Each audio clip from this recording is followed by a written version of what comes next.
Oh, my Demon Mortals thing is still active from yesterday, which actually was not that many. We were counting how many mortals my opponent did to themselves with Dark Pacts, and they only did 5.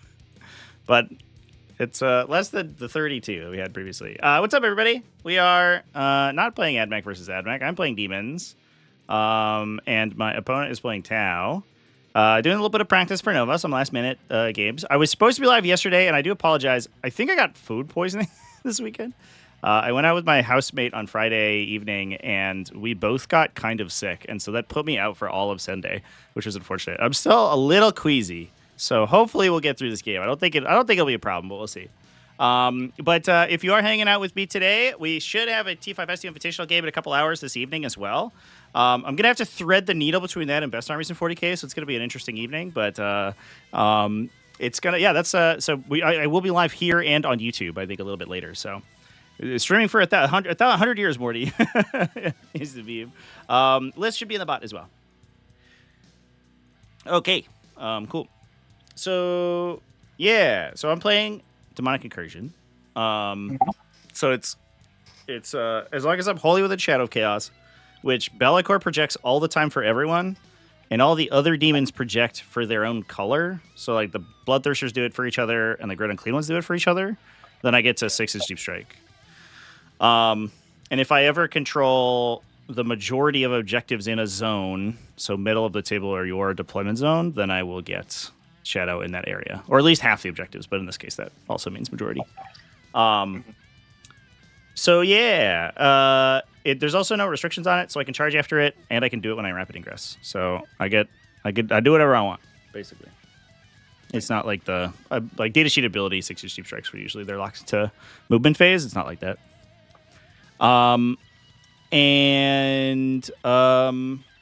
The strats, I have a pickup. I can pick up two demons as long as they're both in shadow for 1 command point. And I can 6-inch Deep Strike anywhere for 1 command point in my movement phase. The other ones are kind of inconsequential. I have like a reroll 1s to save against shooting attacks, which might be okay if you like dump every gun into one guy. And I have +1 AP, and I have a sticky, like a lock objective under my control thing.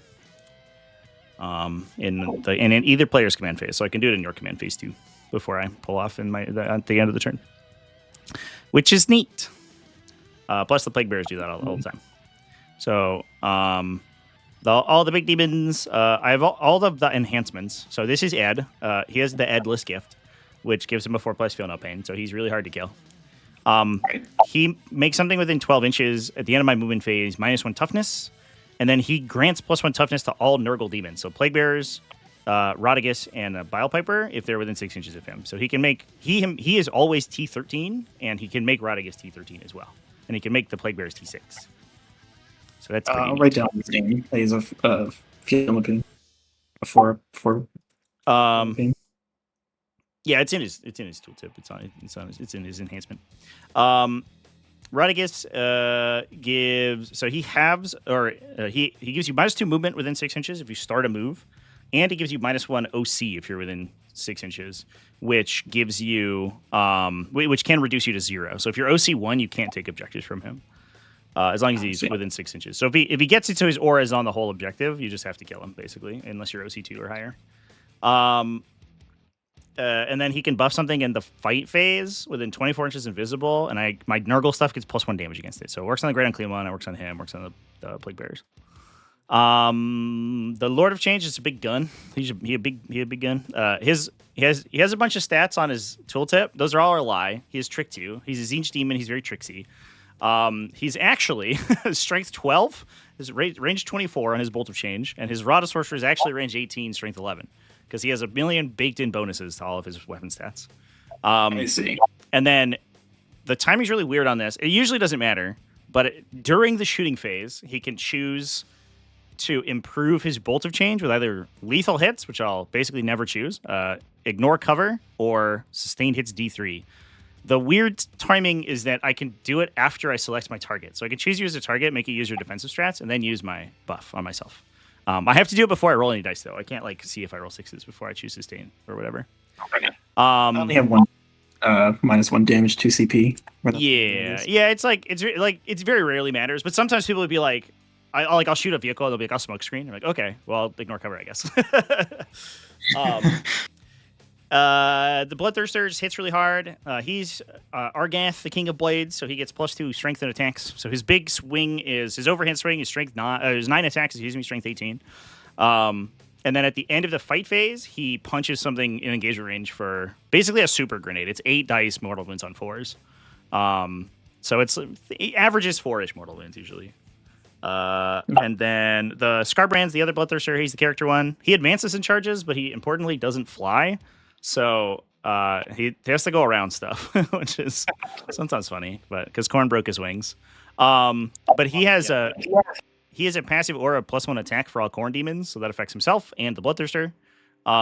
So he's actually swings either strength 9, strength 16, 6 damage attacks, or 17 sweep for 2 damage attacks.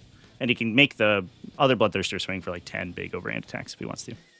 So they hand in hand, they go pretty nuts. And then Be'lakor, he does the aura things, like you said, so I'll put a card out for whichever one I choose for the battle round.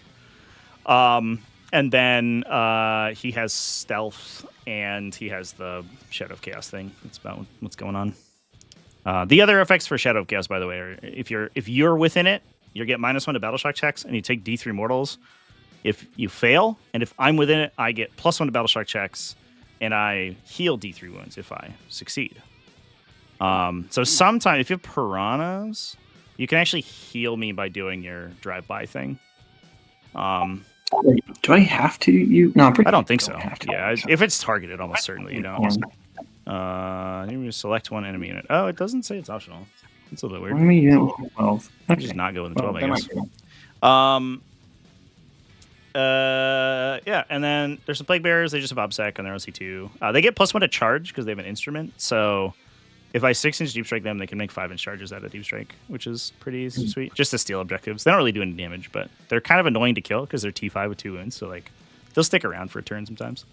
And then the Bile Piper is just a dude who arrives and then does an action and then gives you assassinate, basically. It's typically how that works. But yeah, that's what I got going on. Cool. You have some stuff over.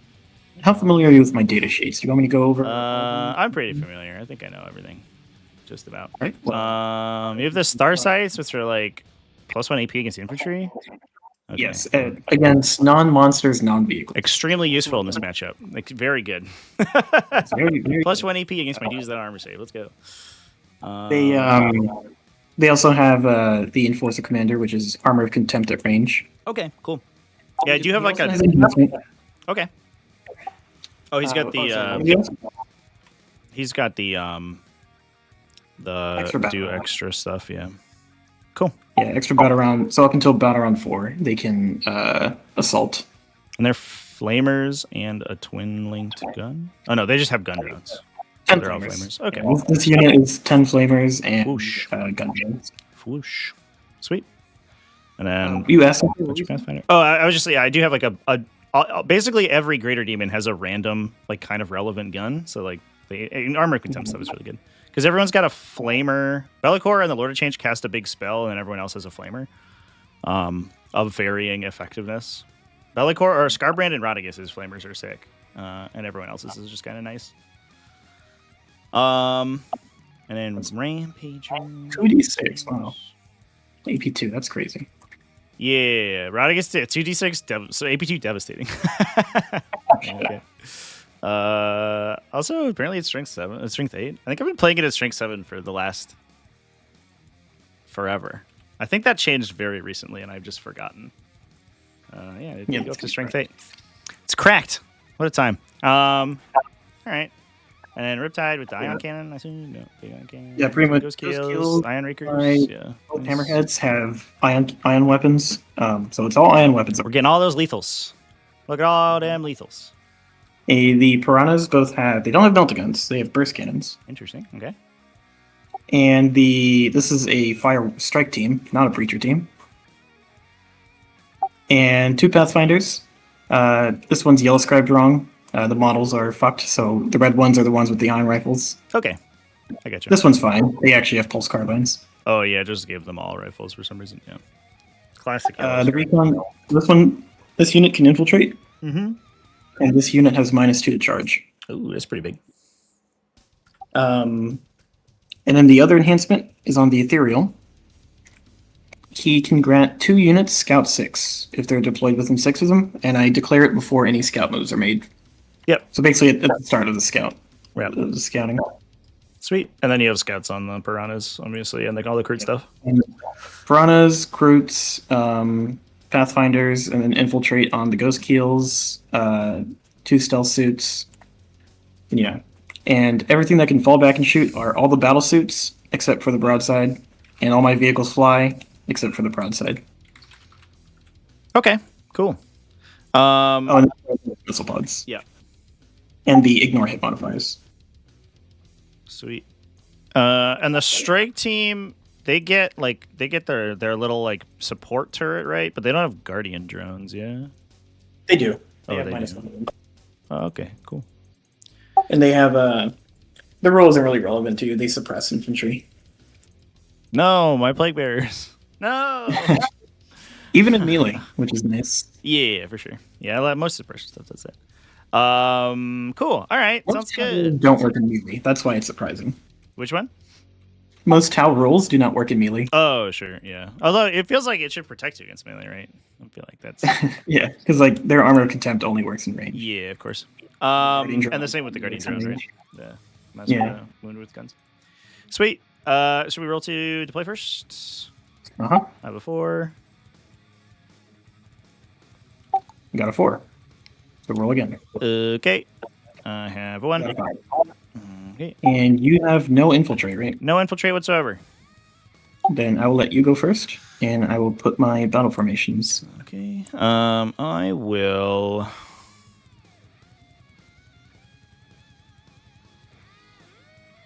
I think I will start. Oh, I have the one strat I didn't mention. I have an advanced and charge strat for stuff in Shadow, which is basically my whole army all the time because of the greater demons. This guy's gonna deep strike for sure. There's a part of me wants to drop a Bloodthirster on the table. I think I will. So I think I'm gonna deep strike this guy. And I think I will deep strike. No, I'll leave everyone else on, I think. That's what I'll do. Okay. And then I'm dropping first. Do you want to play with a clock? Are you clock pilled? Yeah, sure. Sure. Turn it on me. Bloop. Bloop. Just put the OBSEC dudes on my objective. What a shocking thing to do. Everyone's surprised by my genius. Making sure that they're on coherency. Over here. And I will put them in... Oh, there's no 2-inch gap on this now. So, oh, there is. Is there here? No, there's not. All right, so I'll just do it manually. Just spread these. You don't have any indirect, right? Nope, not in this one. Okay. Vesper going here, and oh yeah, so my deep strikes, flamers are going in deep strike, and the fire warriors are going into devilfish, and my ethereal is going solo. Cool. Sounds good. So I'll pass it to you. Nice. I will put Ed on the line. Can't fit him through this gap, so I think he just goes here. This deployment's actually a little unfortunate for me here on this one. Go like that. Back to you. Right. Kroot. Spellicor fit. Yes. Okay. Let's see. Stop blocking myself. They're going here. Nice. Look at them. Look at those little silly crudies. Nice. Little birds. I will put Scarbrand, I think, in the zone.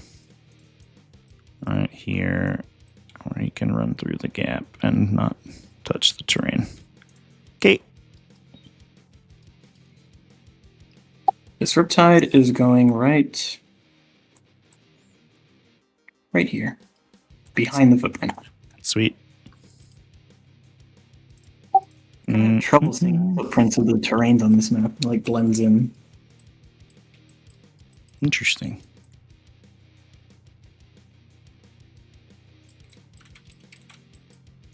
wonder if it's a lighting thing. Oh, maybe it's because I'm playing on the lowest graphics. Oh, yeah. I mean, we can switch the map, the terrain out if you want. Oh, it's fine. I know the map anyway, so I kind of know where the footprints are. We could switch it for like that, if that makes it easier. Oh, yeah, that helps a lot. And then... so I put Roddy down. All right. Grab inhibitor drone pathfinders. Let's see here. So your good long range shooting is the Lord of Change, right? 18 inch. You said it's 24. 24. Yeah. So turn 1, my threat's only 36. Turn 2, it can be like bottom 1. I can be anywhere basically because I can teleport. But top of 1, I only shoot 36 inches. So if the Stealthfish is here, you'd have to shoot from 18. So 18-inch lone op with Bellacore here. Let's see, if Devilfish goes here. Oh, Devilfish goes here. I can come out here and shoot you with this. Riptide, I can come out. Oh, but then you hide behind that. Yeah, if you go past like this line, that's a really small line. That line has no line through the center. This line is the line to see me from like the corner here. Let's see. So from here, like that. So that Devilfish is going there. Okie dokie. I'm gonna give Bellacore a Buble. I think I'll just put him in here. I could put him here because I don't think anything else is going out in the open. Could also do it this way in case we wanted to run this way.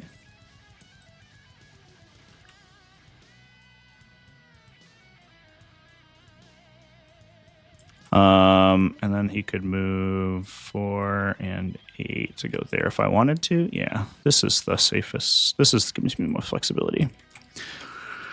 Okay. Are you SMS anywhere? Only in the Devilfish. That's it. Cool. All my hammerheads have burst cannons. One person put $1 on Tau for the prediction. Ghost Keel. Good job, chat. Fair enough, I guess. Place it over here. This is slow Sunday. Usually Sundays gives a -1 OC. Yeah, within 6. All right, so. Okay, so Ghost Keel is going to go over here. Sweet.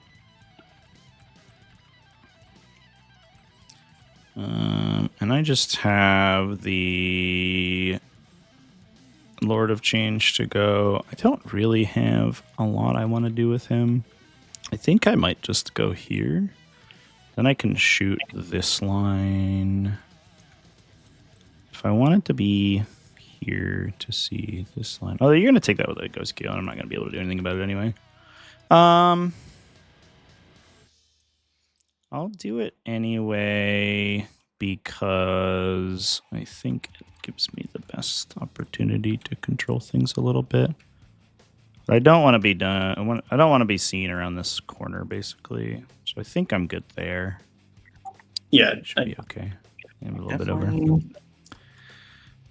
Yeah, no, definitely can't. Okay, sweet. I'm done. It's all you. Cool. So let me see. His Piranha goes here. Then how are we doing this weekend, chat? How's everybody going? Everybody having a good one? Touching the... I might need to go grab some basic material. Actually, I should. Perfect.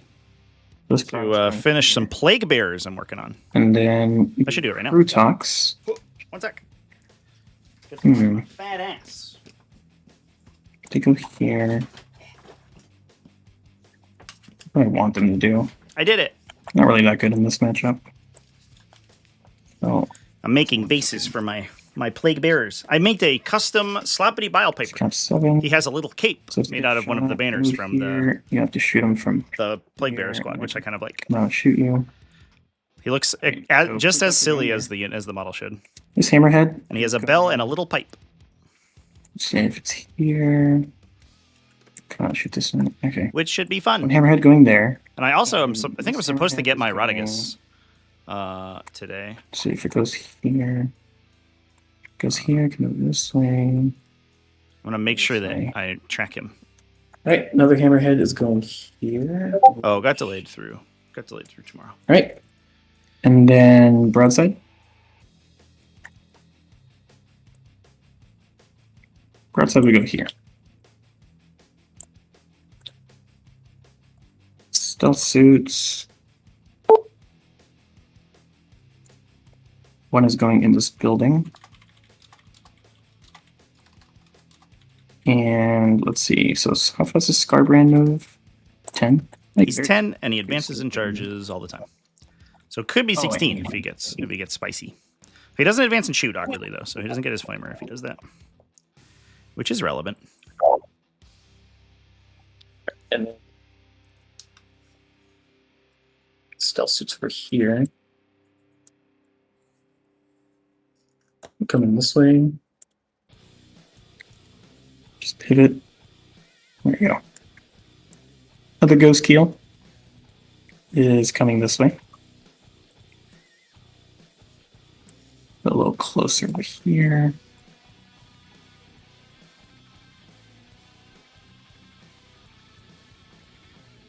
Okay. We're playing Terraform. Let me see. Can I actually turn one do this? Yes. Yes. Okay. And then these recon drones.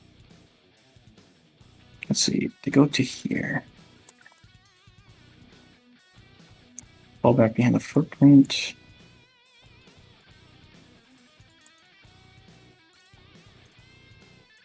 Goes here. Won't really be able to steal your objective because we only have one OC. So I might as well play on this side. Let me just make sure I can scout here. Yeah, once I like squeeze them together, they'll be able to do it. I'm pretty sure. So Pathfinders are going there, and I'll just throw away the recon drone. This piranha will go here, underneath the engine of this devilfish, like there. The ethereal will move right here. And oh, you don't have any way to you don't have like a stratagem that's like make my deployment zone Shadow of Chaos, right? Is that a different detachment? I can't make it Shadow, but I can 6-inch Deep Strike wherever I want for a CP. Oh, I muted myself. I muted myself, sorry. Yeah, I can't make it Shadow, but I can 6-inch Deep Strike. But obviously not top of one. It would be bottom one. So you would get... Yeah. You could move potentially before that happens. And screen me.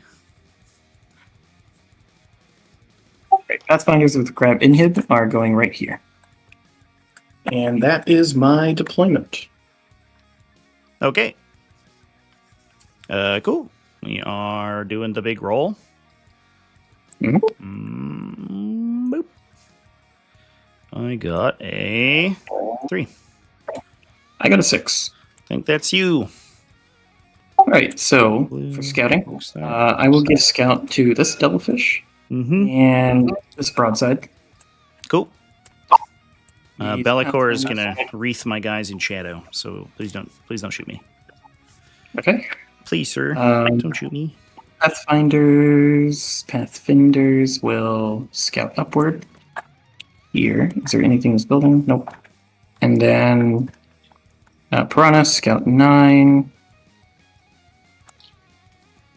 Krutox, scout 7. Let's go back here. Pathfinders, scout 7. I'll just scout behind it. No, I'll just do this. These 4 will scout here. My stupid glue is clogged, chat. Here, and then the others will scout this way. The worst. That should be coherency. Yep. And then because I haven't used it in like 6 months. From the ethereal. I haven't painted or assembled anything since Adepticon. Rana scout. And that was just a bunch of Breachstorm stuff. Scout there. I'm thinking of skipping Adepticon this year. It'll be the first time in like This kind of 6 years.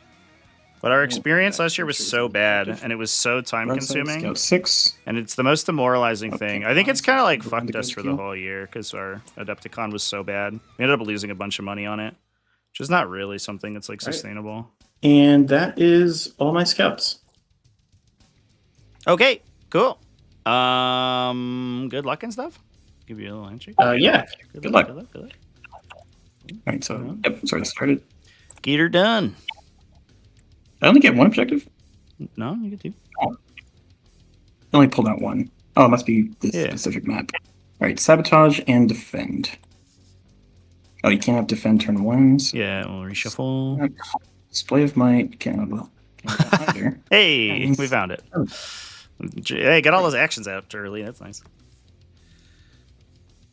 Alrighty then. So, on to not command. But have an Adepticon. Yeah, so for those who don't know, I run a Yes. small gaming company as like a side thing. Exclamation point brainstorm. Should have the command set up. There it is. Wait. Where's my CP counter? Oh, I put it in the middle. Sorry, just so it can go in a picture in picture. You can picture in picture the whole thing. Makes sense. All right. So, cleanse. And we run a booth at Adepticon every year where we do demos and cooperative games and stuff. Sabotage. And every year previous, when we were in the Chicago or the Schaumburg location, we were out in front of the vendor hall, so we could run games 24 hours. So, and that spot was phenomenal because we were next to the registration desk, and we were like people would usually walk by to go into the vendor hall. We were in front of one of the entrances, and so we would. That was our biggest show every year, and we'd always do well. In the new center, essentially the vendor area is its own floor, and there's nothing else there besides like Star Wars, I think. So only people who went to the vendor hall had a chance to see us, and we were in front of the vendor hall technically, but off to the side in a corner. Where you would only know that there were vendors there if you like explicitly went that way. Right. So we literally our revenue was more than halved from last year, and we expected usually we do like 20 to 30% more each year, and we did half of what we did the previous year. So we did 80% less than what we expected. So we ended up like losing a ton of money. So that sabotage. And like literally people were like messaging me like, hey man, did you have a booth at Adepticon this year? And I was like, yeah, we did. And they just fucking couldn't find us. So and like, I mean, we had a conversation with the Adepticon people. We took our problems to them, and they were like, we can give you a spot in the vendor hall next year. Up anyway. But it's like, do I want to? It's like, let's see. So it's weeks of work to get that. Then to get it all set up, and then also like it's like 5 days between travel and actually going there. It's a full week, right, of doing stuff, and it's blast. You have a lot of weapons. I don't know if I can attacks. If I can, it will definitely hurt the Pathfinders a lot. If I can justify the time, especially since it will probably be a new 40K release, right? So, announcement. I don't know if I can justify the time there. if the company's not doing well, right? At the convention. Is going to. Which also sucks because it's been hard for my business partner and I since I moved to Philadelphia to like coordinate for shows, because we would do all of the Massachusetts shows or the New England shows when we were living near each other, but now we don't. Is going to, and so it's been tougher to find shows to go to. So that was the deal. I did a whole live stream about it. I talked about the new convention center and everything, and I guess Adepticon themselves really liked it, but we got shafted, absolutely 5 inches shafted by the location we got. And 2 more. And we heard similar stuff from a lot of the other vendors that were on the flanks. A lot of the vendors and then reported that they did less sales than last year because of the location of the vendor hall, and the vendors that were outside the vendor hall reported that they did significantly worse. Moves 12. 6. So I don't know. It fucking sucks, man. It's a range of 6, right, for your Shadow Chaos? It is 6 inches from the Greater Demons, yeah. Okay, so you can 6-inch deep strike next turn after you up, B, down, right? Yeah, and then exactly. Okay. And I can 6-inch off of like Bellicor for anyone, so he can just up and then teleport whoever I want next to you. All right, so this Piranha, never mind, I already moved that Piranha. So Ghost Keel's there, Ghost Keel's there. This broadside is going to advance. 5. And it will move over here. All right. And then this hammerhead is going to move over here. Let's see if it moves. If it moves here, then you could shoot at it. 18, 6, 6. All right, so that should be out of range. Unless I redeploy. Which 9 here. Is there any way you can get shadow on these guys? So this guy goes 6. So 4. the corn stuff can't do it for the Zinch stuff. But Bellicor does it for everyone. But also I can do it out of reserve. I can see this line though, if that matters. So I could like walk out and like just shoot him with the gun. I see. Yeah. I don't think you need to be like. It's not like I don't know. I don't like outrange you or anything, so I don't know if you need to be super aggressive with the guns. All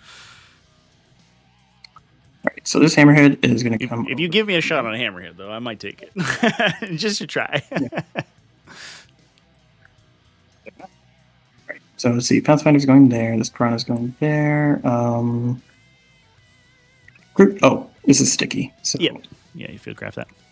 Nice. Just don't forget that I could 6-inch back there, so keep a guy. Like Ethereal can screen it for you. The 6-inch, is that always or? I can pay a CP to 6-inch anywhere I want, whenever. Oh, okay. Yep. It's just when I select a unit to set up from reserve in my movement phase, I can just pay a CP to. It's basically just cosmic precision. All right, so this Ethereal is just gonna go over here. It used to stop you from charging, but they got rid of that restriction, which was pretty wild. That's nice. Let's see. Ethereal actually move over here to block your little action monkey tutor. Mm-hmm. He can't come in until turn 2 anyway, because he's off the board right now. Oh, okay. Best would move over there. Let's see here. So Devilfish is going to move up to here. Look at him go. 7, 2, right there. Space for strike team right there. Okay. Move a little forward. All right. So Devilfish is going there, and then the Kroot are just going to hug the wall. The Riptide is fine where it is, so Deep Strike's 6. Stealth Suits, one Stealth Suit is moving over here. Brandinator! That should be the Sergeant. That's a great username. I love that. Welcome in. Movement. Thank you for the follow. Be able to swamp. Well, I'm currently wrestling with this fucking glue. So we'll just go there. The worst glue of all time.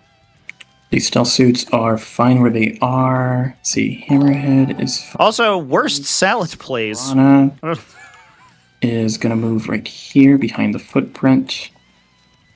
Is that like worst? Up to is like worst salad your name, your username, and then plays like you're playing games, or is worst worst salad a game? On this one action. Or on this is salad the game, and it's just the worst plays out of that. That is the end. That's really what I want my to know. move phase. What a great move phase it was. Yeah. Let me take out. Oh, where are the action tokens? Up here. They're just like over on the side, I think. Yeah. I mean, all your actions are one turn, right? So, I guess sabotage isn't. I have sabotage. Yeah. So I'll put it on the Ghost Keel. Okay.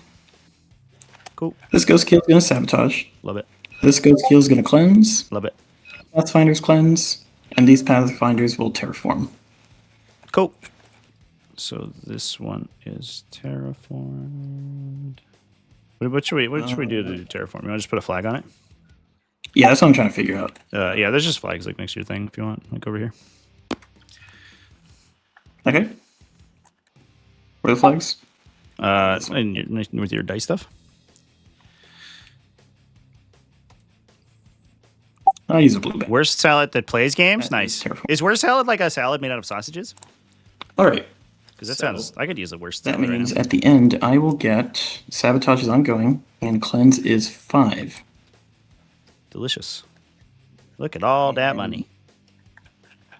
All right. At the end of my turn, would you like to pick anything up? Let me think.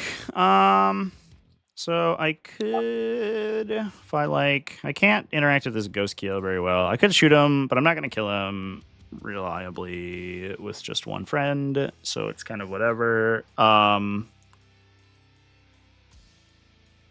I don't know if it's really worth trying. If I move and shoot this guy, I could shoot here or here.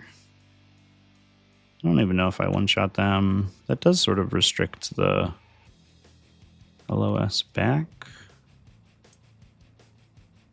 It would be inside. Like this. So you could shoot me if you come out a little bit. Which I'm probably fine with. It's not like I'm going to escape from the piranha running at me anyway. Or the ghost keels. So I think I'm okay with that. So the only thing I would get me is I could either take this or teleport onto this thing or both. In order to do actions on it, which I think I will do. So I think what I'm going to do is pay the one end of your turn to up the great unclean ones.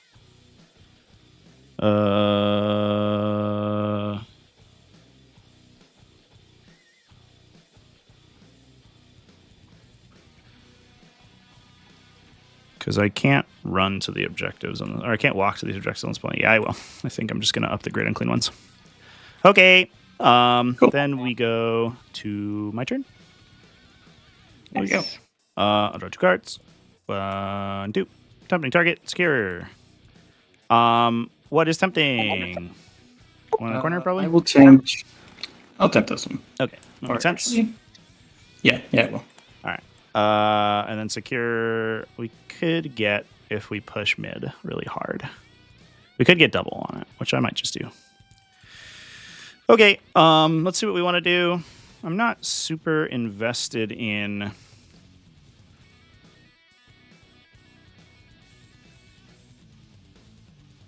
attacking with my great unclean ones.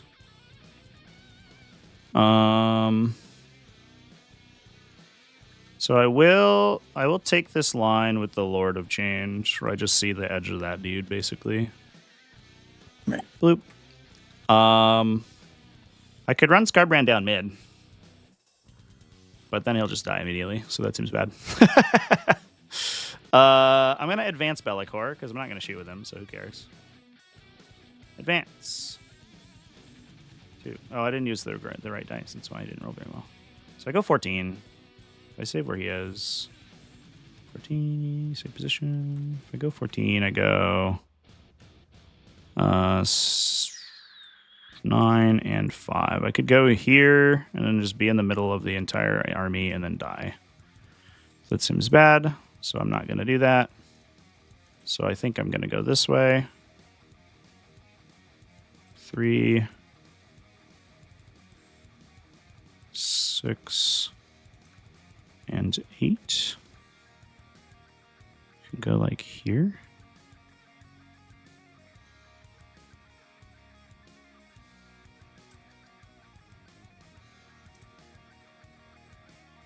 Sure, that's fine. I will. So I have 2 options.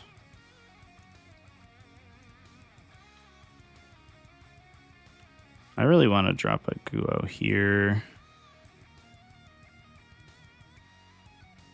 Oh, I think what I'm going to do is just make sure I could put a big base on that objective and be in the side of the aura. Not that it will really matter.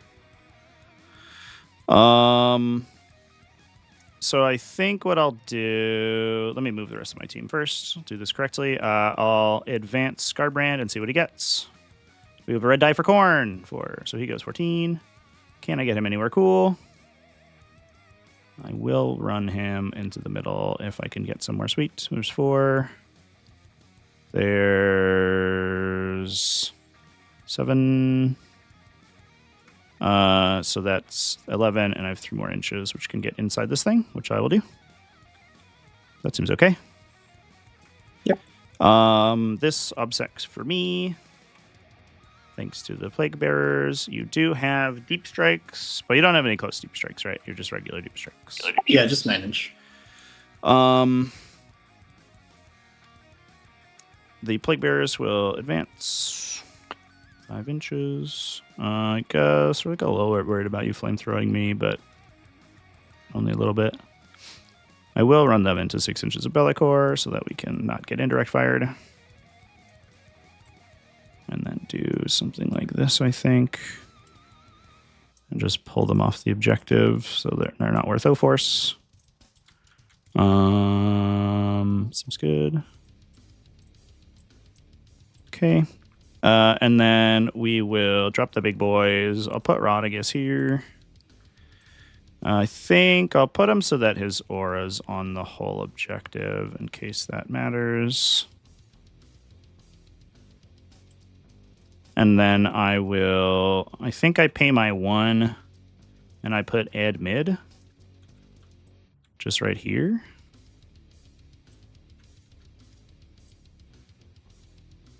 I could charge.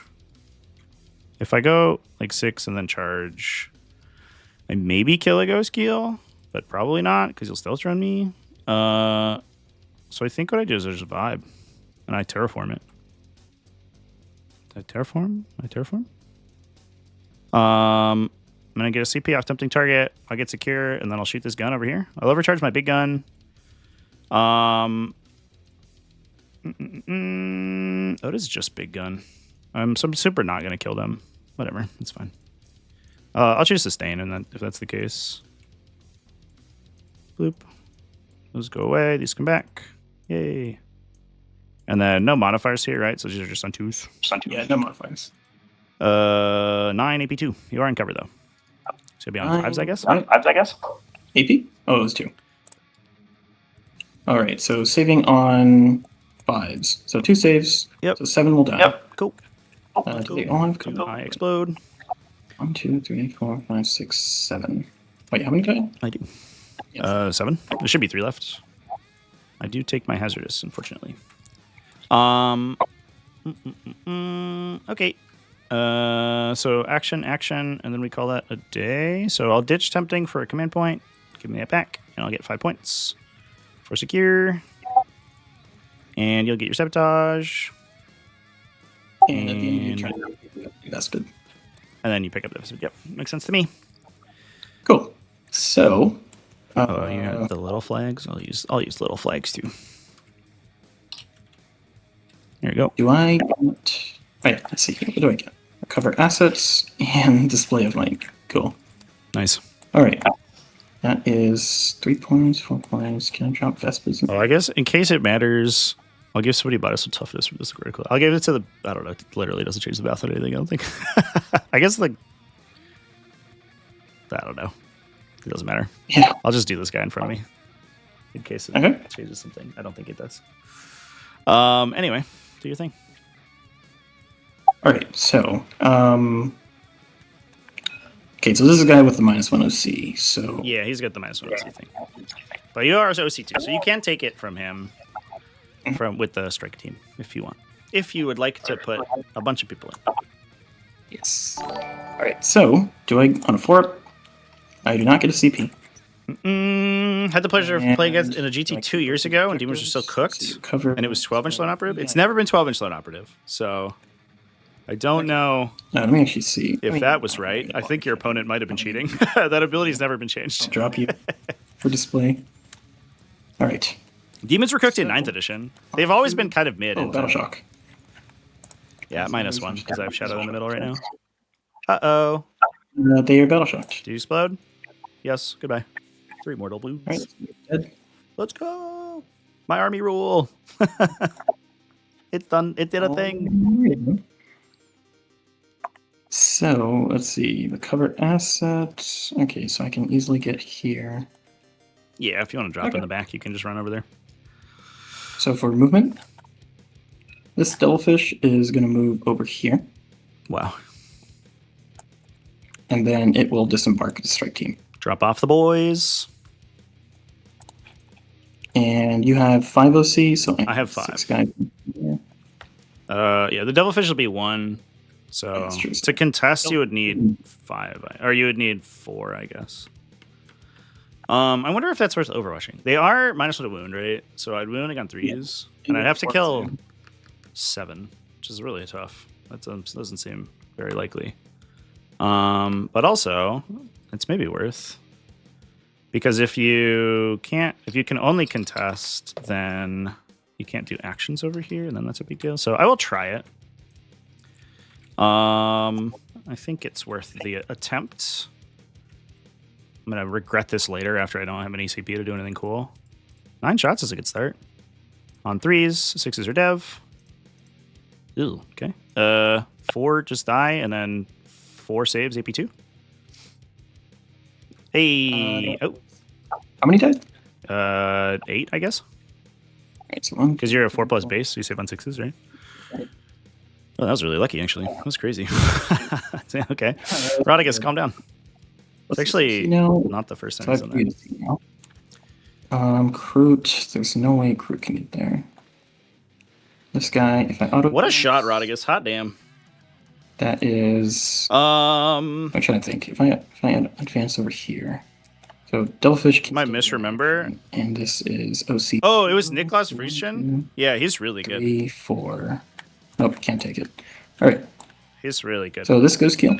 He probably didn't misplay it. Oh, there are a bunch of lone op demons who are just like naturally lone op 12. Like back 2-3 years ago, you would always play blue scribes in the changeling because they were like really cheap and they had 12-inch lone op. All right, this guy's. What are my thoughts on Gene Stealer cults? I actually think Gene Stealer cult's really good right now. Ascension Host is super strong. Is going to. Strong. Oh, my glue's like all fucking disassociated. I hate it. 1. And the downside of Gene Stealer cults is that there's not a lot of like build variety. It's basically all one. Heal when they take a battle shock test. When they pass battle shock, but if you do it now, I can't pass or I can't heal, so it doesn't matter. Okay. So you can force it now, and it would be relevant. All right. So Riptide. Let's see. I do have the 18-inch thing, so just make sure you don't get within 18 to shoot me. Yep. Let me actually put. Didn't run any Nurgle Demons. Yeah, Nurgle Demons at release were really bad. The rule was their big buff is if the enhancement is going to move if they're in Shadow of Chaos, they gain the guy in the middle gains a 4+ feel no pain. And so it used to be that if you would lose Shadow of Chaos, he lost his feel no pain. And so it was while you had the feel no pain up, it was really good. But if you ever lost control of the middle of the table, he would just die immediately. And so he was really bad. So.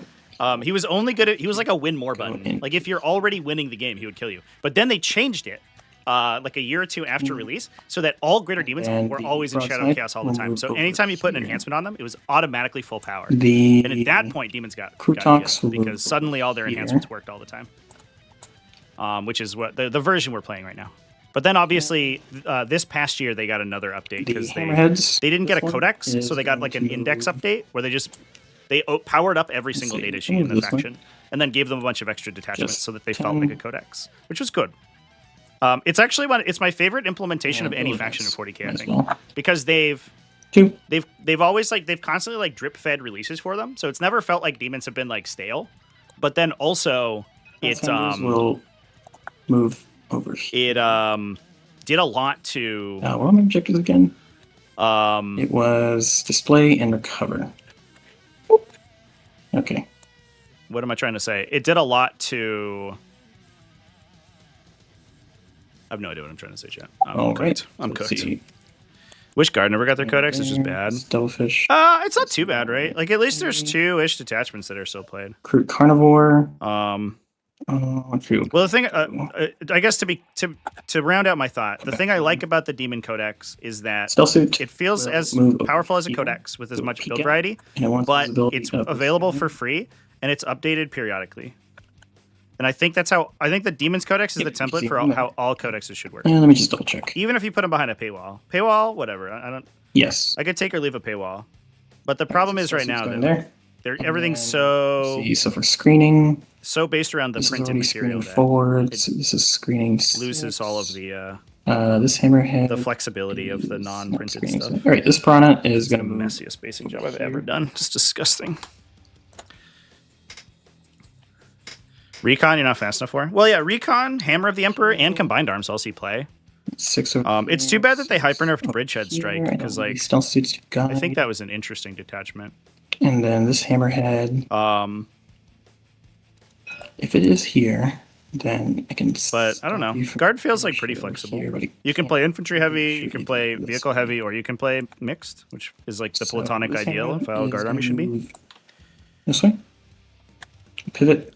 I do think Recon element is unfortunately like the worst tendencies of a horde army, but that's fine. I saw an interesting comment on my video this morning about wish listing for 11th edition, and someone's like, yeah, horde armies are a real problem because some armies simply don't have the attacks to deal with them. And I was like, when I was talking about balanced lethality, that's not what I had in mind, but it is true. It's like that army wins sometimes because your opponent can't do anything. Make sure this is a good deployment zone. Yep. It isn't. Looks good. Well, you just have to... you have to be holy within, right? Yeah, for recovery. Yeah, for recovery. Yeah, let me give you a 9 off for this guy. And on ready. Should have space back there. Look at that. Gorgeous. Gorgeous. Right there. Love it. And my flamers. I could drop here. Okay, so let's see. Next turn, so Lord of Change will have to choose a Piranha or Pathfinders, but then you can also deep strike shit this way. I don't know if you want a deep strike. These guys aren't really that good in this matchup, so. Yeah, the thing to keep in mind. I guess you're fine now because you have a bunch of OC in the middle. Yeah. If you don't take the middle, then I have. I guess the other thing that might be relevant right now is that I have Shadow in the middle until the end of the phase, so I can Rapid Ingress 6 anywhere in the center. But I don't. Yeah, I have a Bloodthirster. So, like, I could go... I mean, this is always Shadow, so I could just go here anyway and then run in. Yeah. But I'll just hit a Crisis team and then die to 2 Hammerheads, so it's probably not that relevant, to be honest. I think that's a pretty dramatic trade down, I think. Yeah. What are they, 250 points? 300? The Bloodthirster? Yeah. Enhanced, he's like 345, I think. He's pretty pricey. My God. He kills knights on one shot, but so he's worth it. But for a unit of Crisis battlesuits, maybe not so much. I have nothing to do in this match. Yeah, exactly. Yeah, a unit of Crisis battlesuits is here to do actions. All right, so that is the end of my movement. Okay. Would you like to wrap up? I don't believe that I will. I think I will just let you do your thing. Okay, so for shooting, Mm-hmm. let me pick up my marker light tokens. Not that that's too relevant. Stealth suit will guide against the Great Unclean One. Love it. And that is it. Well, I guess this Fire Warrior will guide against Rodigus. Yep. Okay. So, this Ghost Keel is going to terraform. Okay. Goodbye, flag. And then this Ghost Keel is not in Melter range, and it will shoot everything into the Great Unclean One. So let me think real quick. I might do a strat. Because you have... Is this guy going to be shooting, and this guy going to be shooting? Oh, I forgot one thing. Battle Shock test from the Piranha. Oh, yeah. Let's see if it matters. This might make my decision real easy. I do pass. So it'd be one Ghost Keel, one Broadside, one Riptide, and a Piranha shooting at me? Yep, not a lot. Yeah, I'll just eat it. Okay. We'll see if that was a mistake, but we'll find out. Because you probably dumped your Nova charge here anyway, I think. So that is 6 shots. Whoa! Look at him go! And this is a very lethal game, maybe. B5s. 3. Oh, shit. Oh, whatever. You're rolling 1s. 4. Ooh. That was a lot. Is 3. Plus a lethal? I accidentally, when it rolled, it pulled in the lethal over here. So Oh, okay. I'll just roll 3 here. One and take 1. Down to 19. All right, and then the Meltagun. 1 hit. No wound. Oh, it's twin linked. Twin linked. So Yeah. Okay. no wound. Hazard check. What a boss. He is okay. And then the Riptide will overcharge into the Great Ugly One. Yeah, you will. It will not use its dev wounds. Alright, so 6 shots. Rerolling 1s. 1 miss. And then wounding on 5s. Rerolling 1s. So that's 3 wounds, 3 anvils. Oof, that's not good. 4 each, right? 4 damage. Yeah. 1, 2, 3, 4. Force. Okay. Ooh, maybe I should have involunteer. That was really bad. Ouch. Okay, and then pass the time back to me. And then You have a low guns, right? Oh shit, forgot about him. Let me do the hazard check real quick. He's okay. Nice. So the missile drones, that is hitting on 4s, rerolling 1s. 1 lethal. And 2 wounds. Or, yeah, T3, so 13. So yeah, 2 wounds. I rolled my feeling up pain chat. I just failed most of them. 2 wounds. Okay. This is not going well. Take 2 more. I did not expect it to do Yeah, I have failed every invuln save. And 80% or 40% of my feeling up pains. Or more than that. 6 stars. And now is the plasma rifle in range? Yes, it is. Yep. I mean, if I, Yeah, everything should be in if you're in 18. Yep. So 1 hit and twin linked. So 1 wound. Okay. 2 more. Oh my god. This might be a very fast game. Holy shit. Broadside. I took the hazard. Yeah, I took the hazard check for. Yeah, you rolled it already. Broadside. We'll shoot literally everything into the Great Unclean One. Okay. So that is 1 seeker. 1 hit. No wound. And then the twin linked missiles. 6 attacks. Rerolling 1s. 1 lethal. And then wounding on twin linked, so wounding on 5s. So that's 3 wounds, 3 anvils. 1, 2, 3. Whoa, this is wild. Take 2 more. That's crazy. Okay. And then the missile pods. No, that's the invuln saves, chat. That was that was literally like I made 2 invuln saves against the ghost keel and then failed all but 1. Hey, we made some. Let's go. All right. And then, so that's everything from the broadside. Devilfish will shoot his indirect into, or is it in range actually? Yeah, it should be. All right, so Devilfish indirect will go. I do when I'm not streaming events, yeah.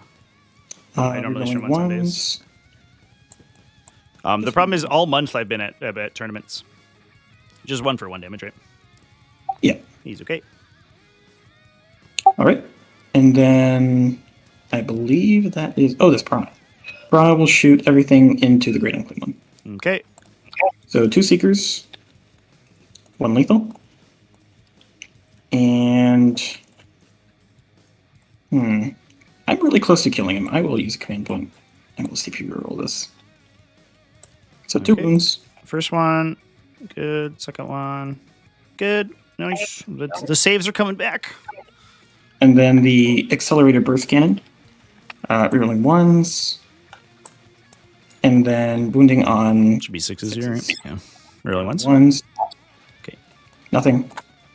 And then Twin Pulse Carbine. Rerolling 1s. 1 lethal. And Twin Linked. Okay. Here we go. Here we go. I'm good. All right, so that is the end of my shooting phase, I believe. Yeah, I didn't shoot anything over here. Well, that was interesting, chat. That was probably about twice as much damage as I statistically should have taken there. So, time for Ed to run away for the rest of the game. Tank Shock is not likely to kill that, so I'm not going to bother.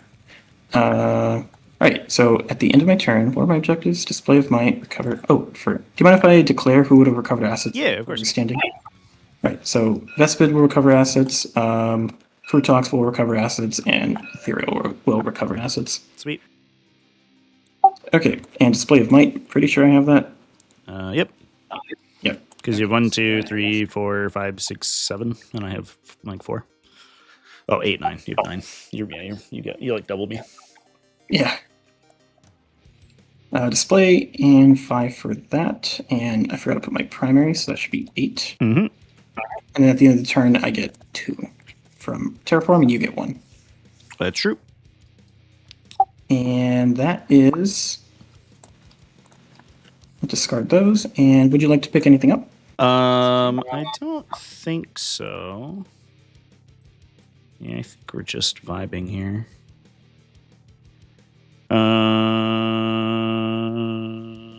Cool. All right. Yep. No pickups. That's turn to you. That was not good. That was how we say very bad for me. So this is mine. I will draw my cards. So I'll get also 8. Boop, boop. And draw 2. Bring it down, recover. Okay. Can try to bring it down off one of the many things in the center. Trivially easy. That piranha. Yeah, that's fair.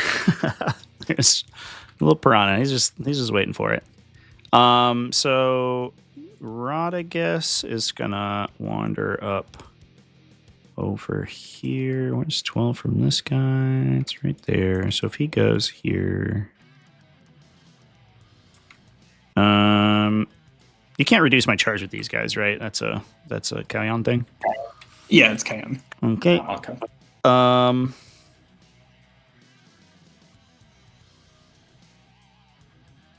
have to make Battle Shock for the Great and Clean one. Hiya.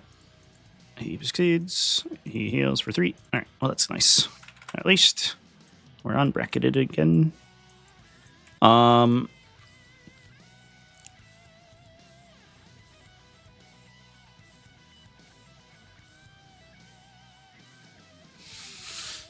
Awkwardly, I don't think I can kill 2 stealth suit or ghost keels with Scarbrand. If they only blanked 1, I think I could kill 2 of them. But because they have both at 2 blanks, I think you're okay. Do I just give you the middle for a little bit and run away? Or is that coward's talk?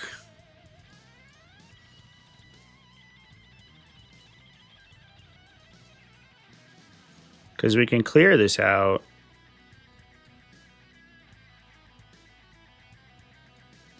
The only way I take the center is if I give you 2 greater demons, which feels like a lot.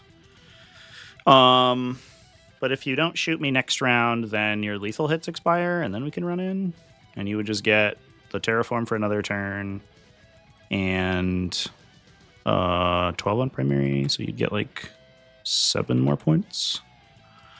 I'm kind of interested to see what happens. So I'm going to do that, and then we're going to decide after the game if that was the wrong call.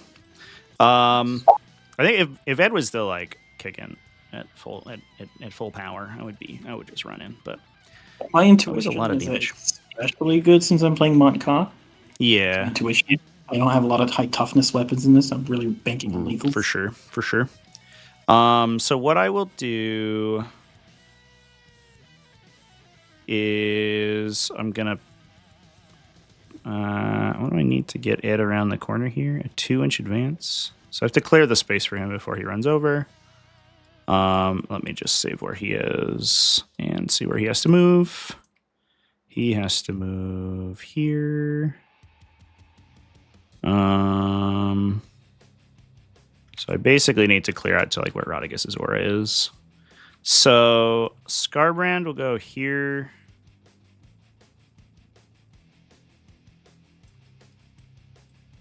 And Be'lakor will go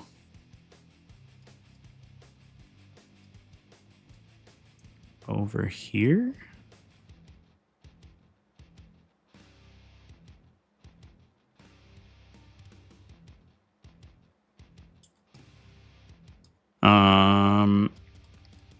Lord of Change will keep just like cutting this little line. Pew. This little line of mine, I'm gonna let it shine. Guo will advance. You gonna shoot me or anything? 4 inches will be fine. He'll just go here. I guess in case it matters, I'll just make it so he can tuck.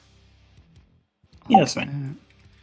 I don't think that'll change that much. You are out of reserves. I did draw recover. So we could recover with these guys. We could recover with somebody stupid over here. We could pay a squeeze CP to drop our dude in the corner over here. Probably over here, I guess.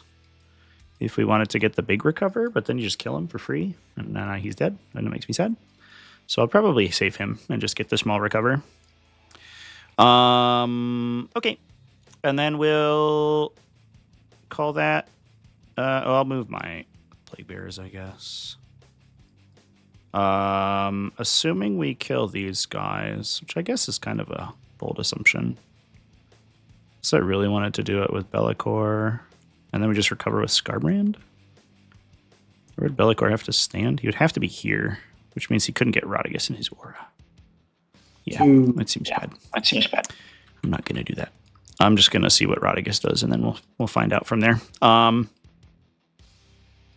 then this guy's going to pop back just so he peeks his little gun on the line to see the piranha. These friendos will move.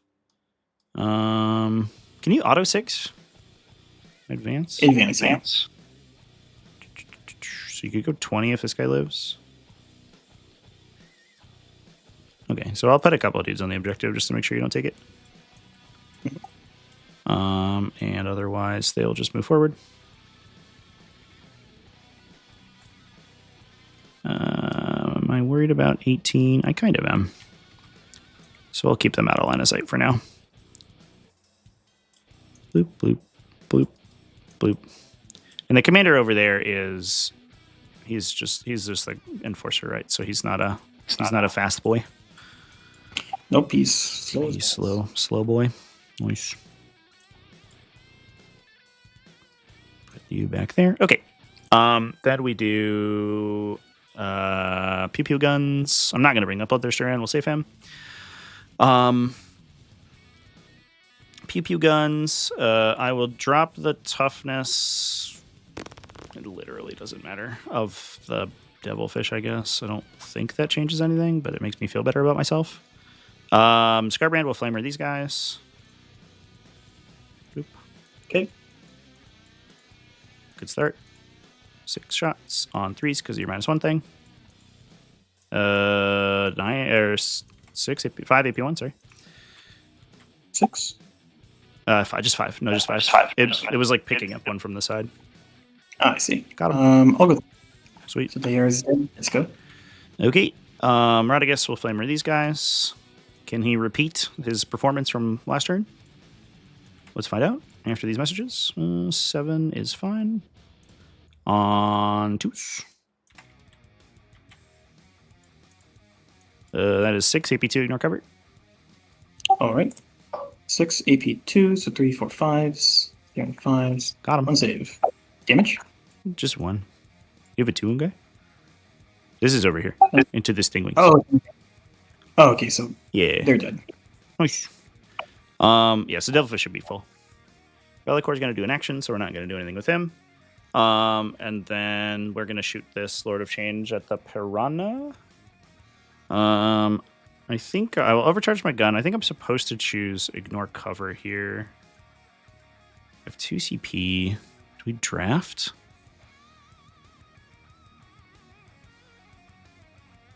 Just to make it a sure thing? Or a slightly more sure thing? Then if Rodriguez flubs, it doesn't feel quite as bad. Because I do need to get a bunch through on Devilfish. Do kind of want to hold my CP here. I will draft, though. I think this is correct. So I'll get +1 AP. Bloop. Bloop. What's your toughness? Ah, 7. Damn it. I failed fucking a million wounds. So 3 AP, 3 ignore cover. I think they just go through, right? Yeah, AP3, yeah. All right. Please roll high for damage, big guy. I have little gun here actually in range, so this isn't all. It's not all dead. We rolled 6 damage, so you're on 1. Let's go. Lord of Change, why are you like this? Little gun. Let's get it, little gun.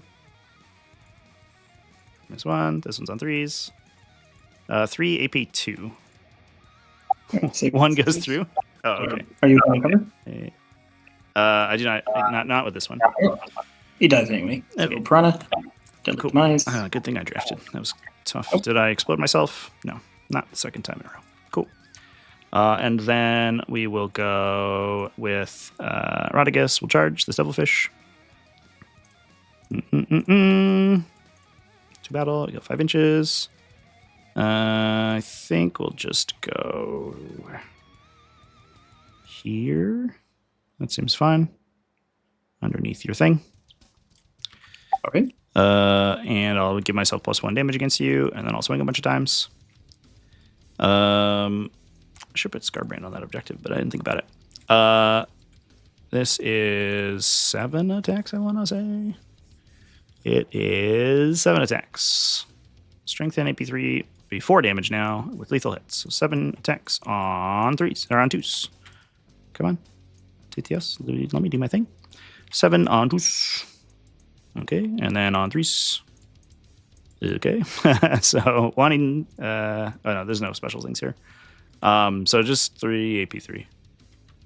3, so 6s. Yeah. It leaves you on 1. Nice. Good job, team. All right. And then I will be done with my turn. So I'll recover in 2 spots. So I'll get 3. 1, 2, 3. I'll get Bring It Down for killing the vehicle for 4. And I'll get a thing, and you'll get 2 things for Terraform. Yes. And those are gone. I'll be Challenger going to next round. And you'll get 12 points for Primary. Nice. Exclamation point lists in chat should get you the list. Turn back to, or the time back to me. Boop. Here you go. Thank you. And then Mark for Death and Secure No Man's Land. Mark for Death. Mark, I guess, would be the Plague Bearers, Bellacore, and Scarbrand, I guess. Yeah. And I put it on Sure. Rodigus. Yep. Then do I get a CP for my Ethereal? I finally do. And that CP will be used against rerolling Mark for Death. Tempting target.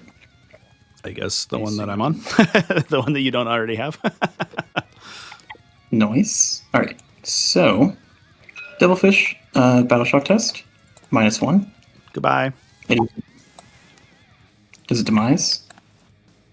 Nice. It does not. It's so funny. Every time I play like these MSU armies, they have a bunch of little guys. That army ability is actually like the greatest thing in the game because demons are very good at leaving people on 1 wound. Like all their weapon profiles are like perfectly suited to kill exactly 4 out of 5 models in a unit or whatever. What I love about Hammerheads and Devilfish being 13, 14 wounds. Yes. 3 damage are so awkward. Yeah, I was 4 there. It's 4. Yeah, he was 4 damage because of his buff, his self buff. So it's on a whole extra 4 damage attack to kill you. It's really good. Let's see here. It is good that they have a defensive buff because they're fucking so big. It's just the biggest transports of all time. Them and Wave Serpents. Like I wish you killed him on that turn because then I could mark him for rerolls. That'd be nice. All right, so Secure No Man's Land, Tempting Target. Is there literally any way I can take this? I would have to charge Rodigus with both. Yeah, skills. come at me. Is that bad? It would. Well, he reduces your OC, don't forget. So if you charge him with both Ghost Kills, he still holds the objective. Oh, shit. So Yeah. I literally can't take it. All right, so. Yeah, Rodigus is a piece of shit when it comes to holding objective points. Yeah, he is a bastard. I've won so many games off people just being like, well, my whole army's OC 5, and you reduced it to 4, so I guess I'll go fuck myself. 7. That's a 8-inch charge. This should be an interesting one, chat. Rapid. My opponent's got so many points, but also charging back, so it's not really an option either. Okay. I have second player. On to. And I feel like we're in an okay spot here.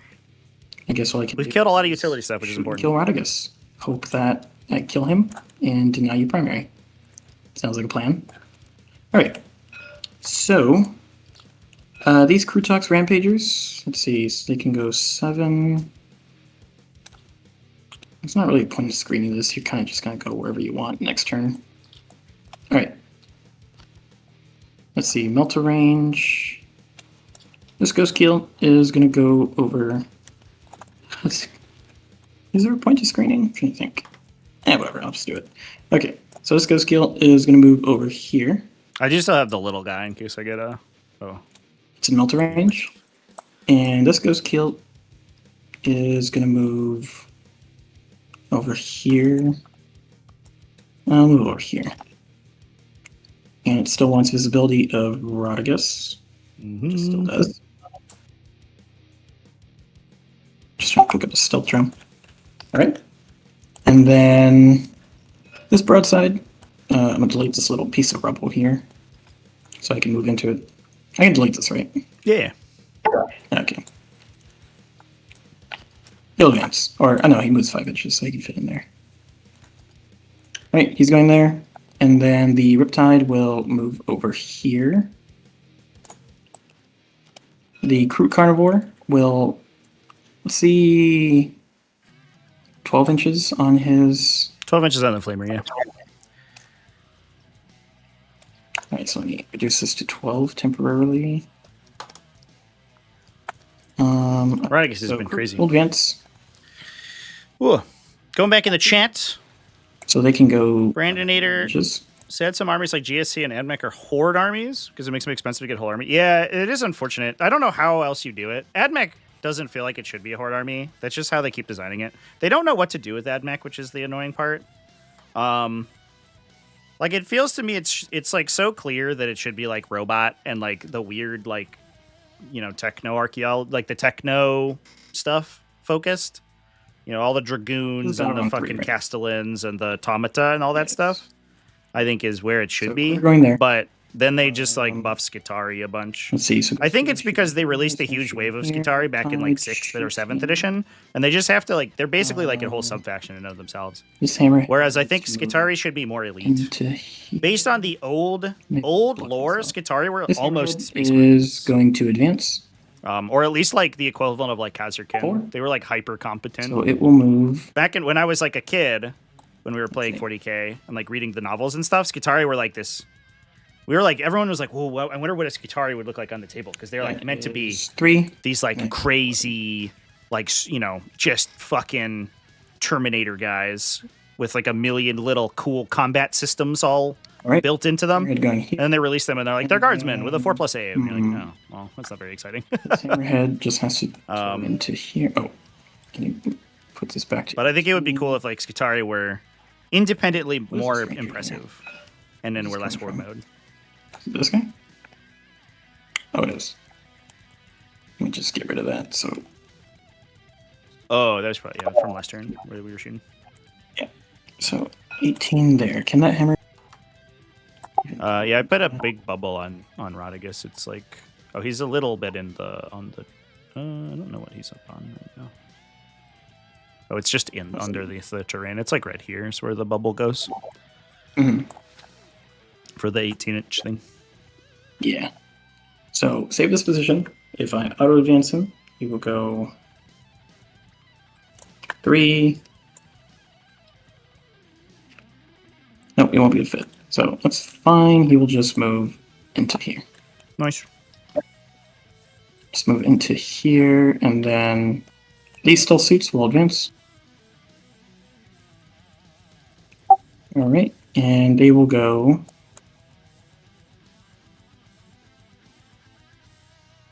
Should be over here. Let me get rid of that. Whoops.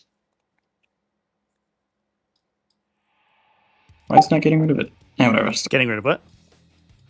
The aura on the drone. I accidentally put an aura on it. 2 inches. You select him and then click clear bubbles. It goes away. Yeah, I clicked it and it wasn't removing it. Yeah, you have to have him highlighted, which is like kind of annoying. Yeah, I clicked it too. Control click. For some reason it wasn't working. So I just threw it away. Fair enough. Get out of here, drone. You're just a token.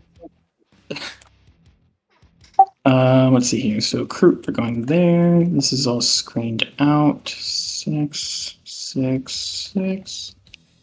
Screen out here. These guys don't have to reveal yet. Okay. The stealth suit is going to, one's going to pop out. So it can see Lorodigus. Mm-hmm. Hello. How are you? And then I got a lot of shit shooting him, so hopefully he falls. Krutux will, let's see, if they advance, can block. Pathfinders, these guys are pretty good. Pathfinders are also pretty good. Right, Pathfinders will advance. So that's 4. So they can move 11 inches. Mm-hmm.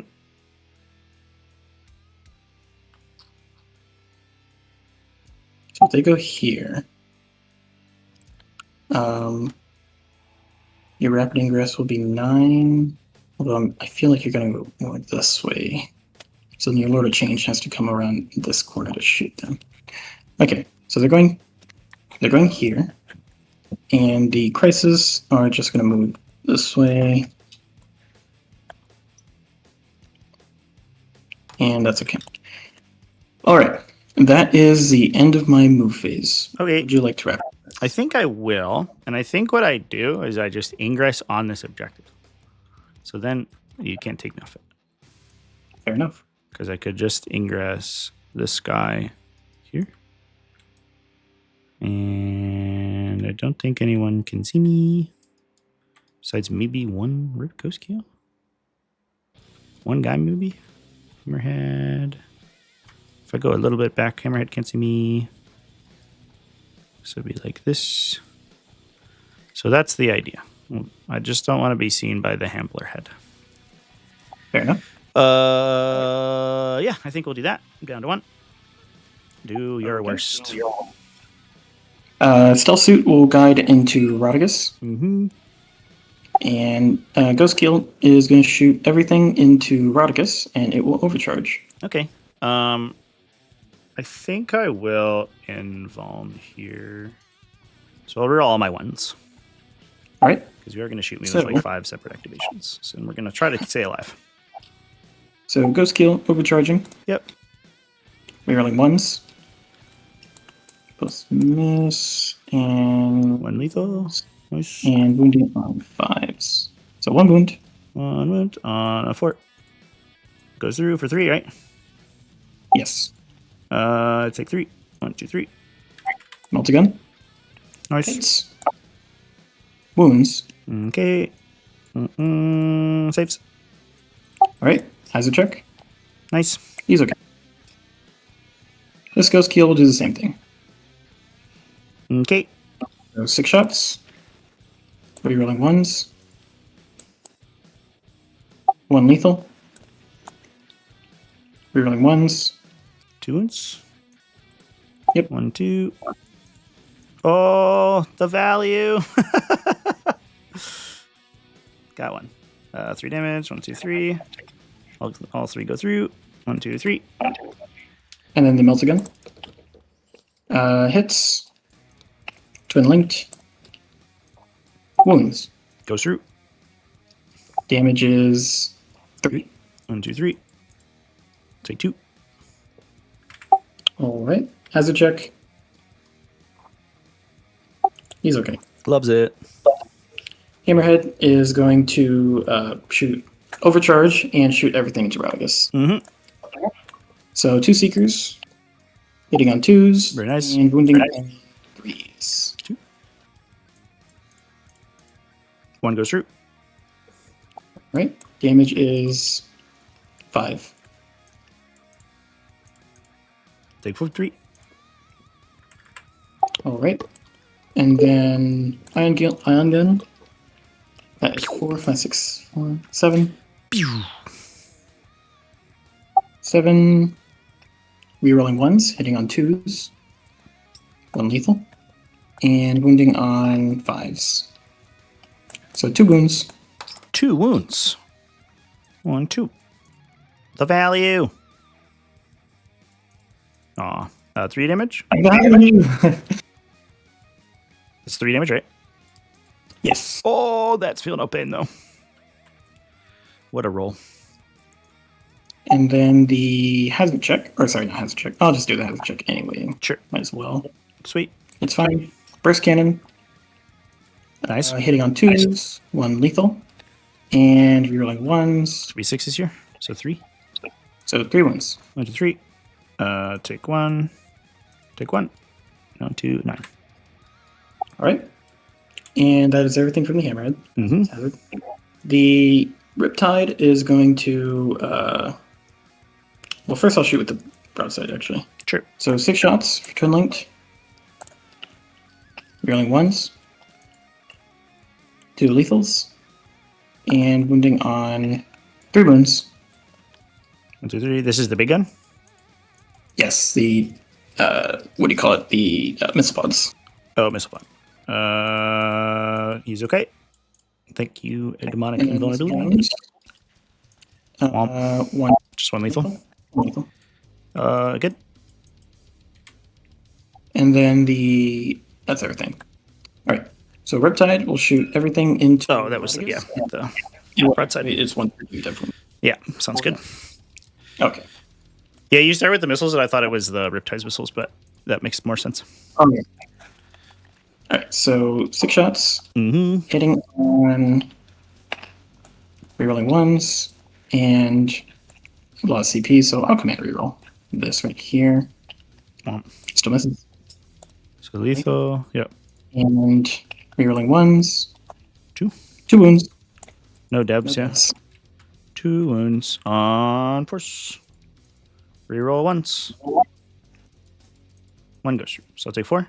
1, 2, 3, 4. I'll take 4. Down to 5. Okay. And then the what do you call it? The plasma rifle. Yep. Misses. Nice. And then the Pods. missile drones. Reroll that one. And 1 wound. 1 wound. Reroll ones. Yay. That actually was like kind of nuts value. I probably saved 6 or 7 damage with that strat. You know what really saved you? It was no debs. Otherwise, I'd have reroll everything into him. Well, that is all my shots. I need to take my hazard on my Riptide. He's okay. Nice. Okay. So, I do not score tempting target, so that's gone. Mm-hmm. And Two something gets else here. is 5 VP. That's for 5. And then I'll get 1. And you get 2. Nice. And I'll get Alright. 8. I'll pass it back to you because would you like to pick anything up? I'm out of CP, so I can't do that. Oh, shit. So it's Yep. 1, 2, and a challenge. Challenger is destroy models from 2 or more units. Should be doable. Defend stronghold. Call. Can't do call. Get rid of that. Yep. No prisoners. All right. Well, this was a good draw for the go turn. So, all right. And we're off. Sweet. Let's take some battle shock checks. Start with Roddy. Oop. Nope. Into the box, please. He's okay. His retreat. What a lucky buck. We'll take it on Ed. He's okay because we have +1. He is for 1. 2, 9. Okay. Did sort of traffic jam myself a little bit here, so I have to be careful how I move my guys. I can't move Ed to the objective because I advanced off the objective last turn. So what I will do is I'm just going to get rid of all my bubbles real quick. Okay. because they're all up ons right now.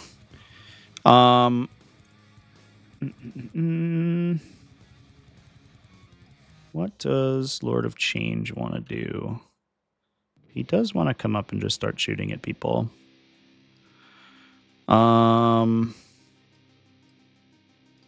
think the...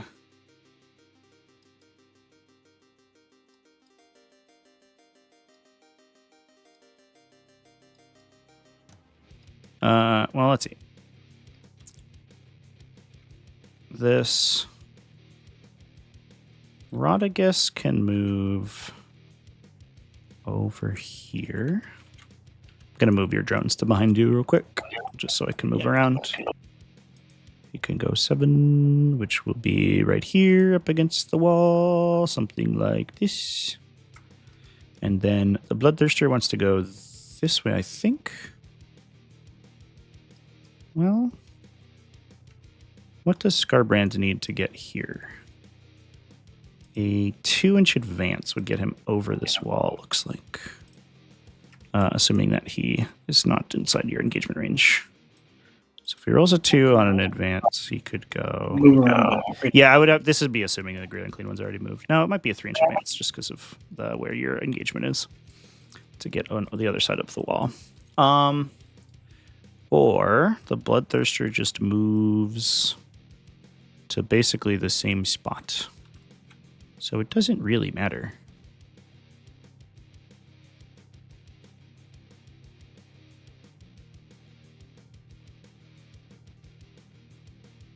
It doesn't really matter. So what I will do is...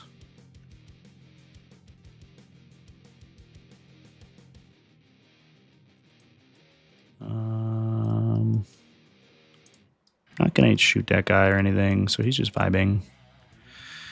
I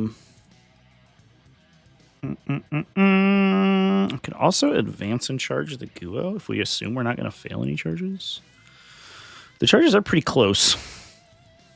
If I flub on this guy, it makes me sad though. I think that I will... What's the number to get him over here? Oh, it's really far. Okay, I think I will just send the Bloodthirster this way. I can rotate because I have a lot of movement. He's just going to go this way to make sure his wings don't get in his own way. Do we advance the Great Unclean One? Or do we just move and then assume we're going to charge? So if I move over here like this, it would be kind of a long charge. So it might be worth the advance and charge. So I will... advance the Great Unclean One. Worst case scenario is that we just don't need to use it because I can use it in my charge phase. So Great Unclean One will advance. So he basically can go back where he was. So he can go here. I'm just going to double check. Let me just save where he is right now. I'm just going to double check that Scarbrand can get through that spot before I lock in that movement. Because what I don't want to do is just get in his way so he can't charge through this way. It looks like he can if he makes this charge. So that's fine. So then Scarbrand, I won't advance him because I won't be able to get over here. So there's no reason to. So I'll just go here. All right. Whatever I need to do to make this charge as easy as possible, it probably makes it like a 4. Ooh, hello. All right, not on top of the train, please. Thank you. That makes it a 5. Okay. I won't get to Flamer with him because nobody's touching the terrain. And I'm not big enough to see through the terrain, but that's okay. I don't think his Flamer's doing anything this turn. And then Be'lakor, I kind of want to see this guy. Oh, I guess I could see this guy. All the way over here. So I'll go here within 18 of them. Something like this, I guess. Lord of Change. I'll just push him. Yeah. Can't go through the wall. So we have to go like this. 10, and then measure on him already. I don't like that. Turn that off. Oh, that's weird. He's bugged out. That's okay. I'll go 2 more inches this way, and then I can see sort of whatever. And let's see. I don't think you have the movement to get here, but I will advance the plague bearers forward anyway. 4 inches. I'll just go over here. Because you could like 6 these guys, but they can't get in. I think you're too far with these guys, so that's okay. Go 9. Wee. Okay, and we're off. I'll need a buddy for him, and that guy off the string. All right. That seems like a movement phase. Nice. Little guy still off the table, and he has to come in now because if he doesn't, then it's sad. You have me screened on this thing, right? Bloop. Yep. All good. So I will show up just over here.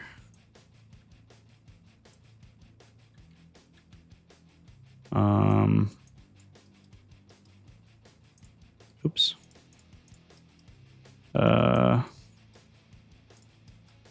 I do have like a weird thing where like the overlap of my bubbles creates like a funny little spot. I have to show up. Well, I can just go here, I guess. Seems fine. And that is not in range to move on next turn. Can I do it over here? Yeah, I think so. No, not quite. I would have to go over here. I'll go over here. Within 5. Okay. Perfect. I think it's gun time.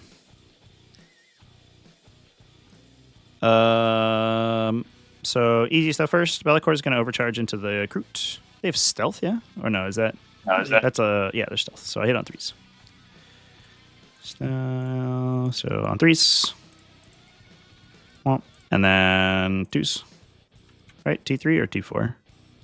T3, so 2s. I think these are AP3 ignore covers. I think they all just go through. So 6 of them? 6 of them? Yeah, so 7. Was it 7? No, just 6. Yeah, it was counting the one on the end. Counting the one.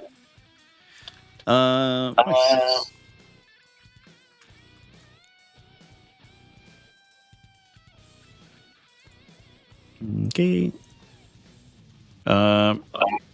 I'll do a flame with Rodigus into them.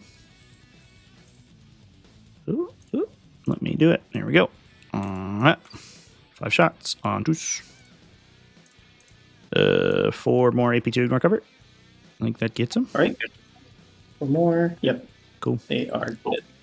Good job, team. Overcharge on Bellicor. He's okay. Lord of Change. We'll put everything into the Pathfinders, I think. I think there's 4 out of cover, but the rest are in cover. I think these 4 are out of cover, but these guys are in it. I'll just use sustain on my big gun. Here's big gun. And I'll overcharge, because always... Ooh. Nice. That was pretty good. Okay, 3 more. And these are on 2s. That is 10 AP2. 10 AP2? Yep. All right, so I have 7. You just ordered roll it, probably, yeah. Yeah. Oh, sick. All right. Cover. Kills 1. Cover. Kills 1. Cover. Kills another. Kills another. Kills another. Kills another. Okay. These 2 kills. So that is all of them in cover die. Sweet. And then the little gun. Miss 1. 5 more AP1, but you are not in cover anymore. 5 more AP1. Mm-hmm. Got him. Okay. Do I explode? No. Okay. So that completes my challenger. Because I'm not going to do the mortal wound thing, so I'm just going to discard that now so I don't forget. And then Can't do anything with him. Can't do anything with him. Bloodthirster, Conflamer. I don't know. The Ghost Keel, I guess. Whoosh. 4 5s. 2 AP1. Take that. 2 AP1. Yeah, we've done a damage. You want to stealth run it? Ghost Kill? This one, yeah, this one right here. This is the one right in front of me. All right. This one. The Bloodthirster's in front of you. Okay. And then that is all my stuff. We'll do charges. I'm just gonna double check the time I want to try. I think it's just in my charge phase, but I want to make sure it's not at the start. It is in my charge phase. 1 unit in Shadow is eligible to charge, even if it advanced. Cool. So we'll charge with Scarbrand into this guy. This is the one I care about. Well, Did you? 8 should be fine. Oh, no, never mind. I can get to engagement. I don't know if I stop here. It's up to you, I guess. I think I might just get stuck. I can't go any further. What was your charge? The Ghost Kill. He rolled an 8. Oh, you got an 8. Oh, I guess I could parkour this a little bit, right? If to base, because I would have to. So it would cost me like 2 extra inches, but I only move like 5. I think that blocks this guy from charging. He moved his like exact movement, right? Yeah, he moved his full movement. Yeah, so I would say he could just be right there. Yeah. Yeah, I think I'm blocked by like a little bit of the ruin, but I can go over that because I rolled a big enough charge. Which means I have to base. Rodigus will charge this Ghost Keel.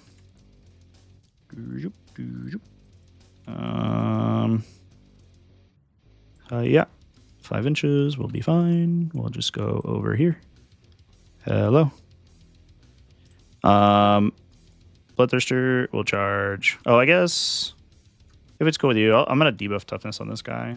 That's movement phase technically, but I think the number doesn't matter anywhere else. But here I could maybe get a swing onto that guy. Bloodthirster into this thing. I'm probably just gonna move like 2 inches, so the number doesn't make a huge difference.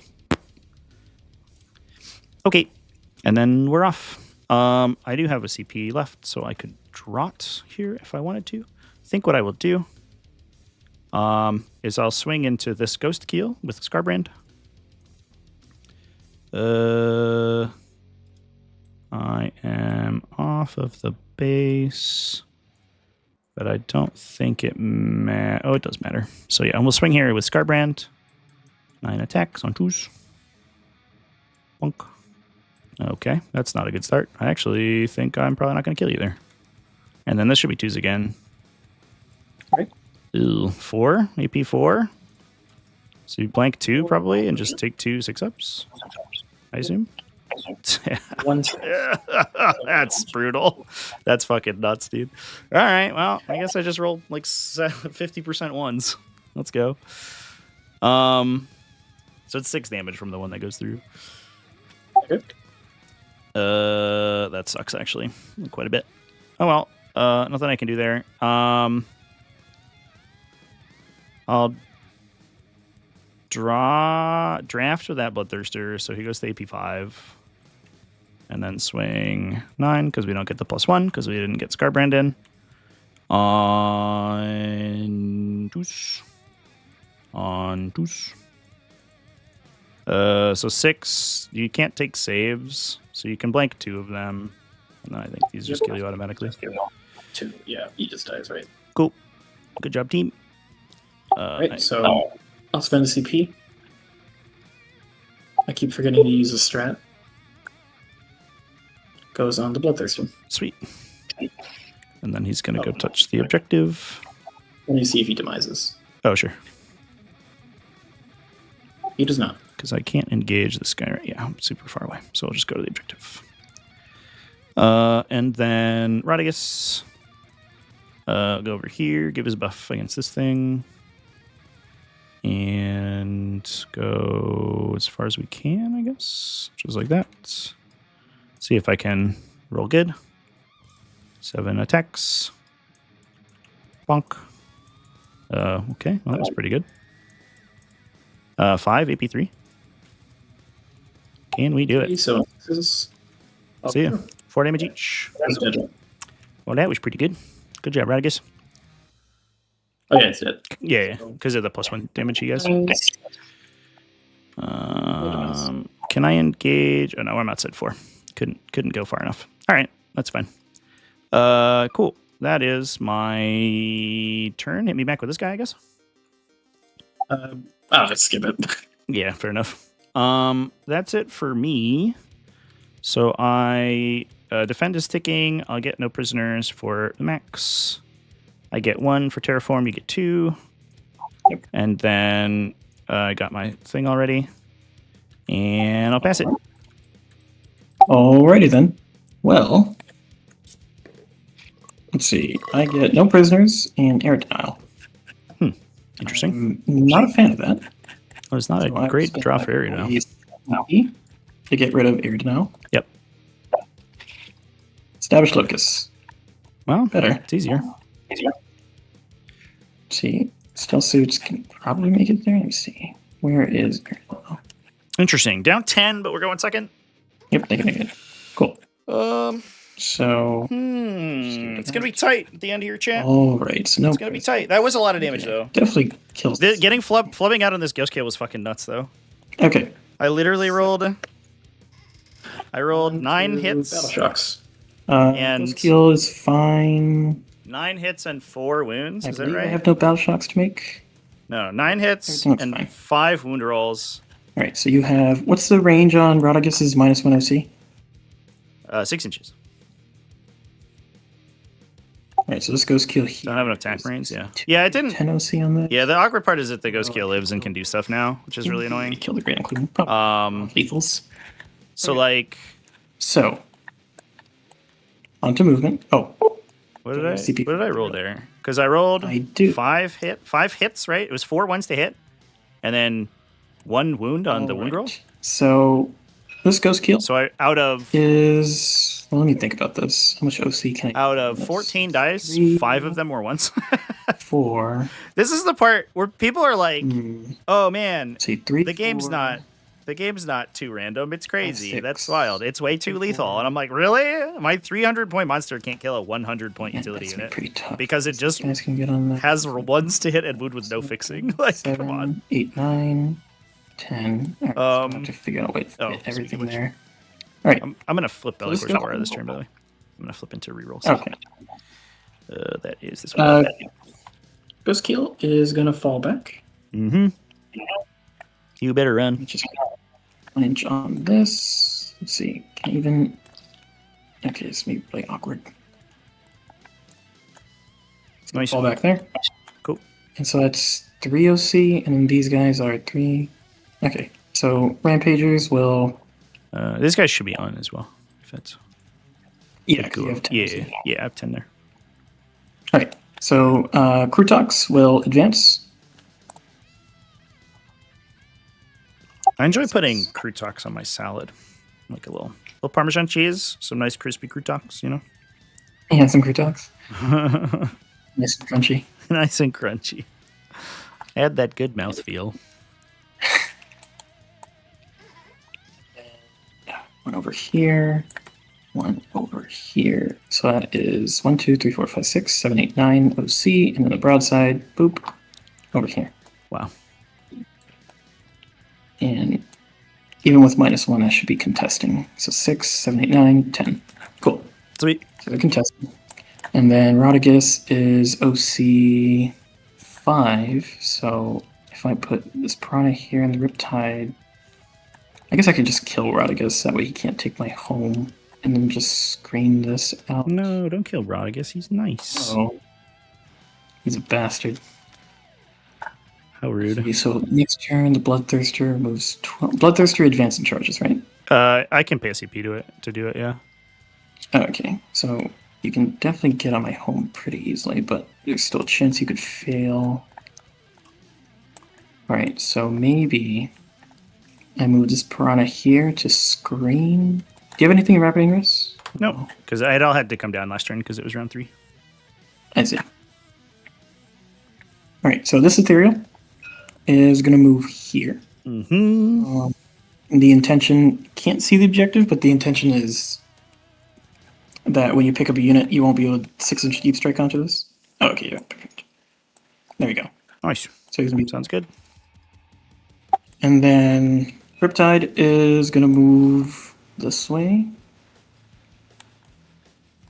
8 inches, and then The reactions to that video about the this Piranha. about 11th edition were pretty wild, though. I don't think it even can. Because I heard a lot of people. Let's see. I think I said this earlier, but like I heard a lot of people say like, "My whole army's dead by turn 3 in That's 10th 9 edition. inches, It's way too and it moves lethal." 5. And I'm like, how is that possible? Are we playing the same game? And you can see over I there. think that might be a skill If I issue, do my that, dude. Like and certainly you can sometimes matchups are progress crazy. or Like deep strike. Death Guard just kill you or whatever, which is like You sure, can deep but that's strike because this Death Guard way are broken, anyway. So right? I guess. But like, look at this game. It's like going back here. it's like top 4, and like Okay, so it can I've prevent killed maybe 30% of this my deep opponent's strike units. over here, but I Maybe can't 30. prevent this deep. And I Okay, haven't so lost anything totally. I've just I'll lost move that Piranha. basically one greater demon worth Keep of it wounds. here because you'll just have a 6-inch over there, no matter what. Real feast or famine. Yeah, and that's my problem with it is that it's not necessarily that the game is And universally then, stealth suits. See, these stealth suits will too lethal or like too over here. defensive. Let me It's take that out some armies the can kill anything in the play game armors instantly, thingy. and some armies can kill nothing ever. Like reliably. Like they have to roll Stealth spikes, suits and that moving sucks. Like just there. rolling and hoping for the best is just like shitty gameplay. Right, And I don't think moving. I don't think people understood that that's what I meant. But I was like, if you smooth it over, you give more like reroll ones, and you tone down the top end of damage, then it feels like much better. Oh, you don't have blown up anymore, so flamers. They may as well put their gun drones in. We get a range of 20 on this guy.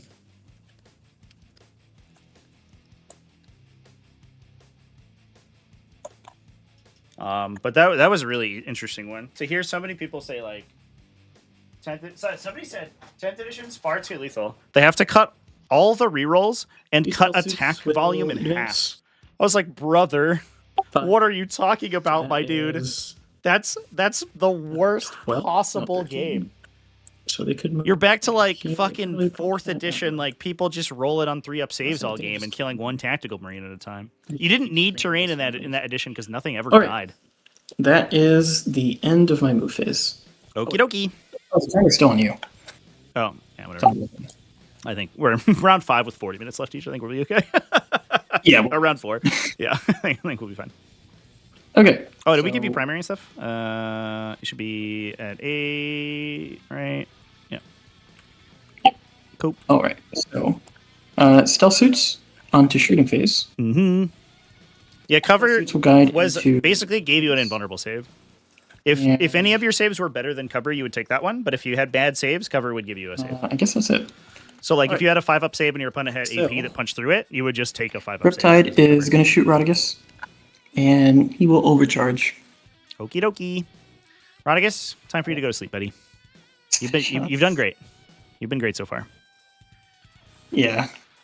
He has been super good. Do you have any more guides or is that it? That's it. That's Okay. the only guide. Sweet. I think.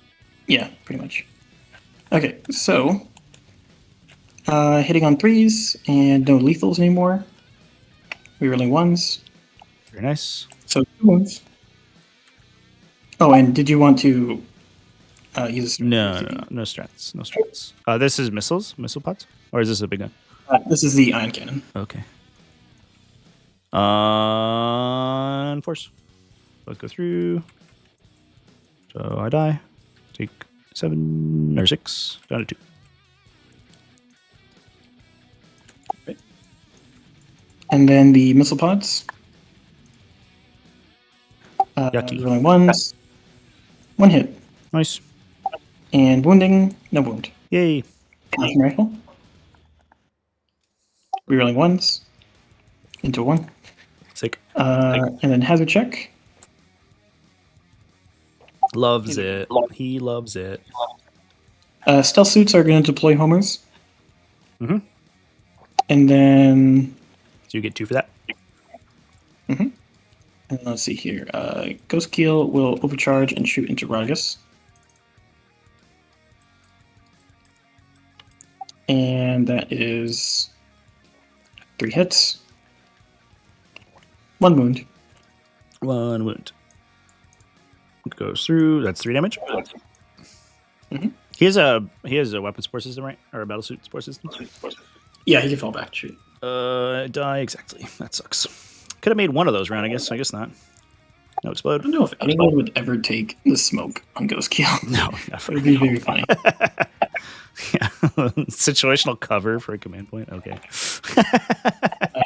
Hazard check on the Ghost Kill. He's Gucci. And, his Hammerhead is going to... Be okay with less lethality overall, even though turn 1 Alpha Strike is Charge. mostly dead. Right. So, that is... Well, I think Alright. you don't want less lethality from like Tyranids, 4, right? 5, 6, Because they don't do 7 anything. shots. Or I don't Hitting know. on 3. What's a good example of a faction that's fucking dead on damage output? Like Imperial Agents, you know? And wounding on... Should be 5s? T11? Or I can reroll 1 for free, so I'll just. Oh, sure. Yeah, with the targeting. 2. Two. 4 ups. Oh, I have to roll red because he's a corn guy. Alright. Oh, jeez. Okay. Take 6. Sure. Alright. Well, this is where I just all my fail saves here. I'll die, I guess. Piranha will shoot both of the Seekers into the Bloodthirster. Mm-hmm. 2 Seekers, both hit, both wound. Both wound. Okay, both go through. So damage is 10. 10. Come on, 2. Sure. Okay. I was not expecting to. Yeah, this dude. My dice this game have been atrocious. Broadside. Oh, I jeez. see a button for... Oh, okay. I guess not on this map. On the H-Tuber one, you can see your dice odds. Let's see. Broadside will shoot everything into the Bloodthirster. This is what I'm talking about, chat. Like, Six. I need to like it would be going fucking everything? deterministic. This is so stupid. I'm just dying to random pot shots with no These buffs. are twin linked. Wounding on 5s. 1 wound. Onto the Bloodthirster. Yeah. What's okay? What's the damage? 2. He just dies, I guess. Sure. Fail 5 out of 5 and die. Okay. I think you have got this. The worst game I ever saw was a Chaos Marines player. Yeah. He filled like literally almost every single Dark Pact. Oh yeah, I played that one of those one time. I keep track. My opponent did 32 mortal wounds to himself over the course of the game. It was like Pact Bound Zealots too. So he would like come in, drop his reserves, fail a Dark Pact, lose all his buffs, and then just die. And I was like, all right, I'm not doing anything, but okay. Alrighty then. Well, I'm not going to bother shooting. Well, yeah, I'm not going to bother shooting. I'm just going to move on to the next turn because these guys are going to. So, Locust, I get 2. For no prisoners, I get 2. No, I get 4. And I get 2 for Terraform, and you get 1. 1 for Terraform, 3 for Defend. Down. Are you going to pick anything up? 15? I think I might have to now. That was atrocious. Oh, yeah. I think that was the game. You have me screened here, right? Is there a line? Oh, that's too big. 6 inches. Yeah. Is there a line? So I think I can take this with the Lord change probably. If I cut you to 0 around 5, I can maybe win. So that's what I'm going to try to do. So I'm going to pay to pick up the Plague Bearers. The Piper can't get mid if all my dudes are there. I guess I could go mid and then just charge back if I move off of it and then charge. But unfortunately, it's a little bit weird. Definitely picking up the Plague Bearers.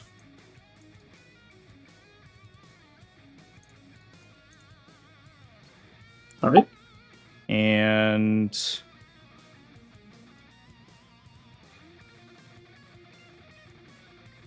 Yeah, turn will this go. is gone. Yeah, I get one more pickup. I'm going to decide if I want to use it. I can't pick up Bellicor because I didn't lock this.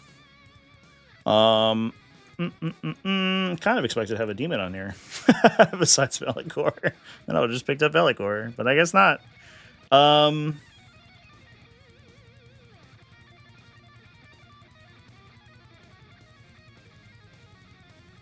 if I lock this and move Bellicor, his pulse gets out to 18, which is still too far for comfort.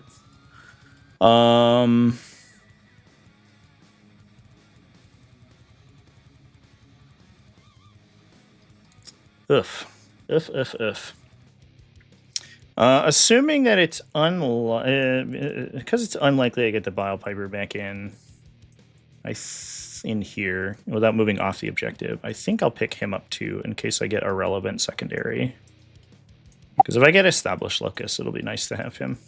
All right, so that's my pickups. I will draw 2, engage, storm. All right, well this is contested, right?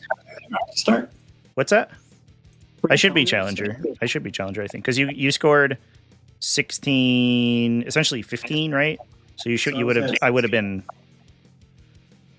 down. I would have been at 53 to 60. Yep. So I should be challenger. Okay. I have to. I guess I could also drop the little guy back here if I wanted to. A little awkwardly. I might not engage my back corner, which is a little funny. Table quarters. Let's see what we get. Storm hostile, engage. If I take this, I just have to kill 2 crisis suits, basically. Yeah. Then I could take that.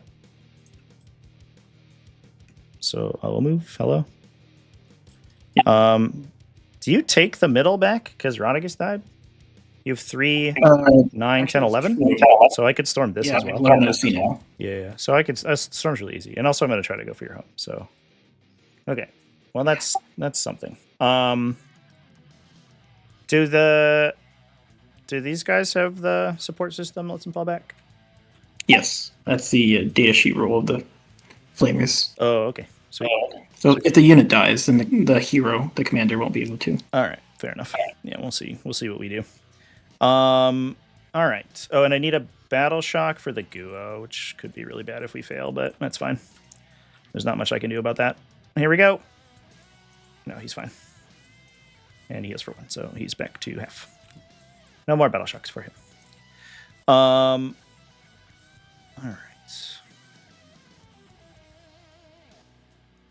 It's fucking Ghost Kill. God damn it. I'm so mad at you, Ghost Kill. Okay, so there is no way, I think. I'm gonna save Bellicor's position and just see where he could go with his bubble. If he goes here, there's no chance of him putting a Plague Bearer anywhere that's relevant.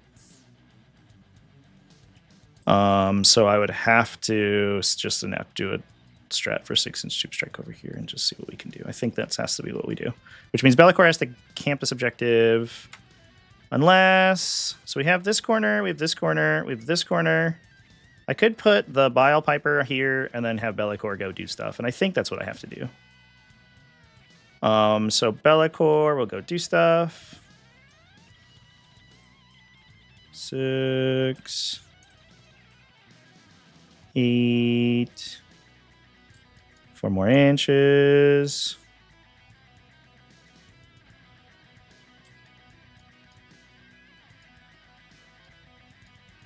Yeah, if I could, I think my base is slightly too big for if I went directly forward with these guys, which a little bit sucks. If I could get 1 dude inside that building, I think it'd be okay. But I don't have it off a 12, I don't think. If I go 12, he's inside the wall. Probably should have pushed Bellicor farther last turn. I don't think I needed to hide him. So yeah, let's just move Bellicor around the wall.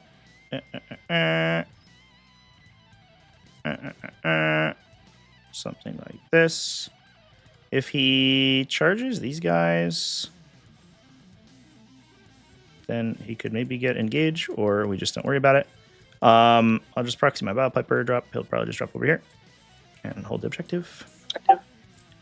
For engage on the front, we won't be able to do it in here because he's too close to the middle. Right, but if I like charge and then consolidate, there's a chance, but I don't think I would be able to. I think I might have to like engage these guys with the charge or just shoot them to death anyway. But it shouldn't matter because I'm going to put the plague bears over here anyway. So I'm just going to lose this corner, and there's nothing really I can do about that. Okay. So then I'll pay my command point, and I'll give these guys a 6-inch deep strike, and they'll just come over here. And then they're going to roll not bad. Beep, boop, beep, boop, beep. I wonder if I could have saved my CP on my draft last turn on my Bloodthirster. That was good, though. Made sure we got a hammerhead kill out of it and didn't get spiked out. Okay. That is all my movement. I will do shooting. Don't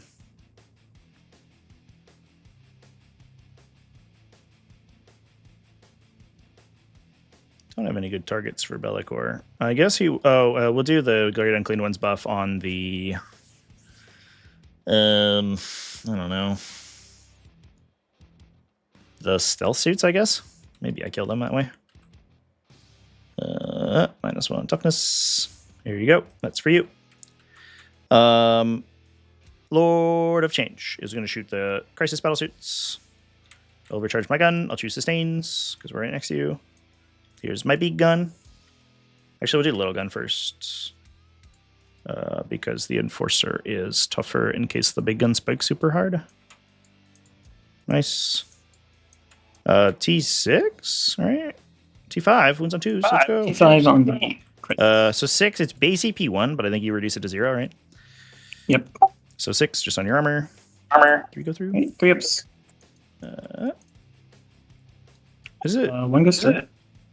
Do you have more attacks coming? Yeah, I have a bunch more. This is from the. Oh, you're doing the copy thing. I see what's up. Yeah. Yeah, from the Lord of Change. Okay. 3 damage from that one. So lose a guy on some number. Can you roll? It's saved. What's up? ICP reroll. Oh, okay. And then the big gun. So 2 miss, but we get sustains. 4, so we get 4 back. These will wound on 2s. Oops, I took a 2. 11 base AP 2, so down to 1. 11. Ooh, great roll. Down to 1, so 4s. So 5. taking all my damage on the 5 wound guys first. By the way. Yeah, of course. Damage? I'll order it. It's D3. So the first 3 will kill a guy. The second 2 will do 4 to another guy.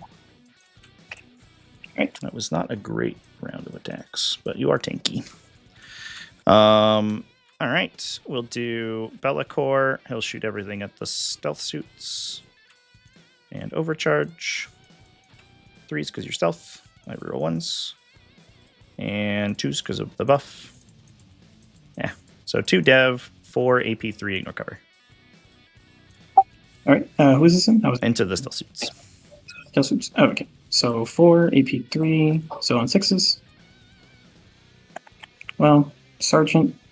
There's only sergeants and covers. So I'll reroll. AP 3. So I don't think I killed 2 here. I killed the first one, and then I did 4 damage. Oh, so he's at what? I did like 7. I did 3, 1, 3, and then 3, 1 again. So the first 3 should have killed 1 5 wound guy, and then the next one should have left 1 on 1. Yeah. Yeah. Okay. There. Believe me, I would like you to be 1 less crisis suit, so I just take the objective, but I don't think that's what math is. All right. So it was AP 3, right? Into the stealth suits. AP 3 ignore cover. Yep. So it should be 6s. Right. Oh, ignoring cover. So I didn't even have to do an order roll. So anyway, only 1 save. Okay. So total damage would be 5 because of the devs. Oh, into the stealth. Oh, okay. And Yeah, I rolled 2 devs and 4 wins because I went on 2s. Yeah. Just 5. You have 7 wins or 8 wins or 7 wins. Yeah. was it 2 damage each? No, it's just 1. Oh, it's just 1. So He just shoots a million Slow times down. for 1 damage. I missed a bunch of them. and then he'll take 5. So, for how many mortals was it? 2 mortals. Dev? Yeah, all individual. So, yeah, it should be two. At least 2 guys will die, and then 1 wound will carry over to that guy if there's the 2 wounders. Yeah. There you go. So there you go. Perfect. Scarbrand, I think we'll flamer that guy. See if we can get him. I get a little flustered like in battle round 4 and 5. That's why I'm tired. Oh, sure. Yeah, no worries. We get 9 on 2s. 8 AP 1 on that guy. Ignore cover. Who's this in? The stealth suit again. So we get him. Good job. 1, so on 4s. He's dead. Okay. And then Great and Clean One's going to terraform. Alright, so this is gone. Well, unless I fail to kill all these guys, and then I won't do it. You'd So probably do. we'll hold it for now. Yeah, I should, but you know what? With this game, never say never, because the dice have been weird. He's a bitch. And then I think we are charging. Yep, I have no dice fixing here, so we're just gonna go down the line. Lord of Change into that guy. Yeah, 5 inches should do. What's up, my boys? Scarbrand, I guess we'll just charge these 2 in the front because I can't go anywhere else. Mhm. Bleep, bloop, bloop. Nope. Into the box, please. 4 inches should be fine. Glad we're getting these rolls out early. Bellacore will charge. Does the I think it's a 4 basically either way because I have to go around this wall. So that's 2.5, 1 and extra. Yeah. So whoever I charge is going to be a 4. I think I'll just charge. I'll charge both. I don't think it changes the number, right? Let me just double check. Because if I go 4 inches, 2 and 2, then I will engage both. So yeah, I'll just charge both. We'll see if I roll that on my dice. I have to use dark dice for Bellacore. We get an 11, so I'll just base everyone.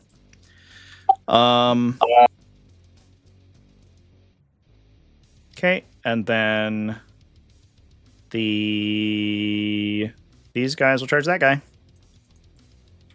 Do we take your home? Survey says, yay! Yes. The easiest game in the world. Hello, Ethereal. I'm going to stab you a lot with little tiny knives. Can't go that far. I don't know. I've never had my ethereal fight anything. Well, we'll see if he gets the fight. I'm not that good in melee, but I am better than an Ethereal. I always confuse these guys for poxwalkers. They just look like. Yeah, I use those terms interchangeably. It was way worse when Death Guard could take demons and all their detachments, and they would just would use plague bearers and poxwalkers in the same army. Because then you legitimately didn't know which one you were referring to. Yeah. Okay, fighting. We will do the order. Doesn't make a huge difference here. I guess we'll do Scarbrand first. I get 9 attacks. I'm gonna put 3 here and 6 here, and I'm gonna hope I don't get diced out. Into Ghost Keel because he's no blanks left, right? We used them all to survive last turn. Here we go. Bonk. Reroll 1s for Bellacore. Thank you. 2s again. 3 AP fort. Got him. That's the ghost kill, right? Yeah, Ghost Keel. No demise. Okay. Into the Rampagers. Reroll 1s. 2s. 5 AP4. I think they just die for 6 damage each.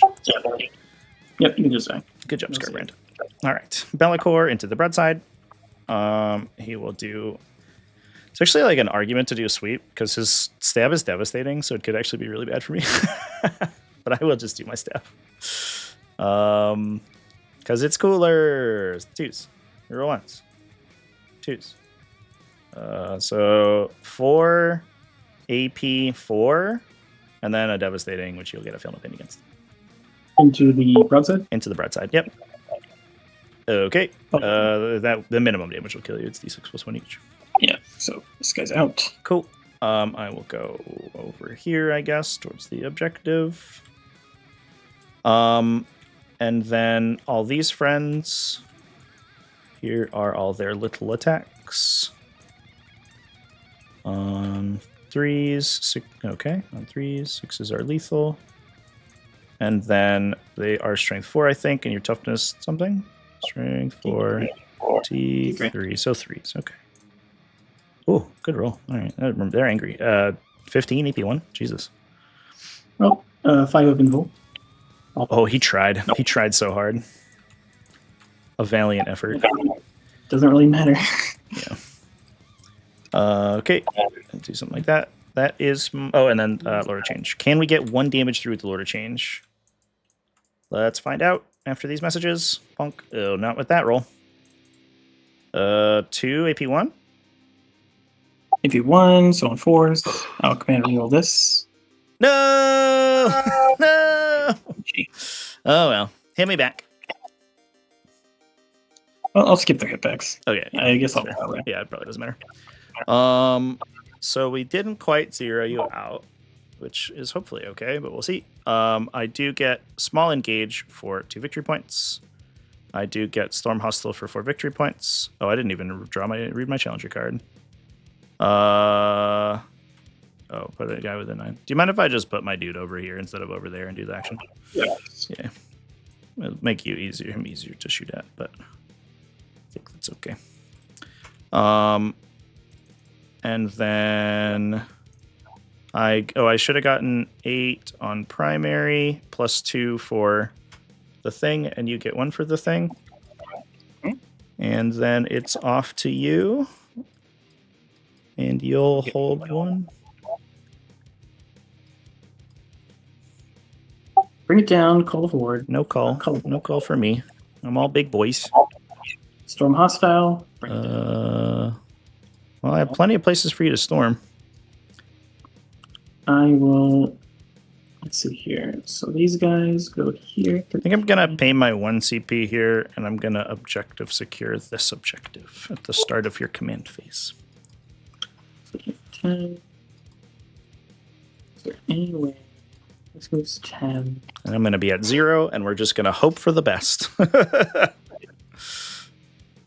I guess I could try to kill the Lord Change. Ooh. And then with that, I Wish could other bring it down, armies got and punished for then using Storm their army Hostile. I don't detachment think abilities I'm of doing that. chaos. It is a really Let's see, powerful these army Plague rule. Bearers. They're OC1. They're OC2 Well, because they're battleline guys. okay, Yeah. so I'm not taking that back. All right, so, and then Storm Hostile, you have 15?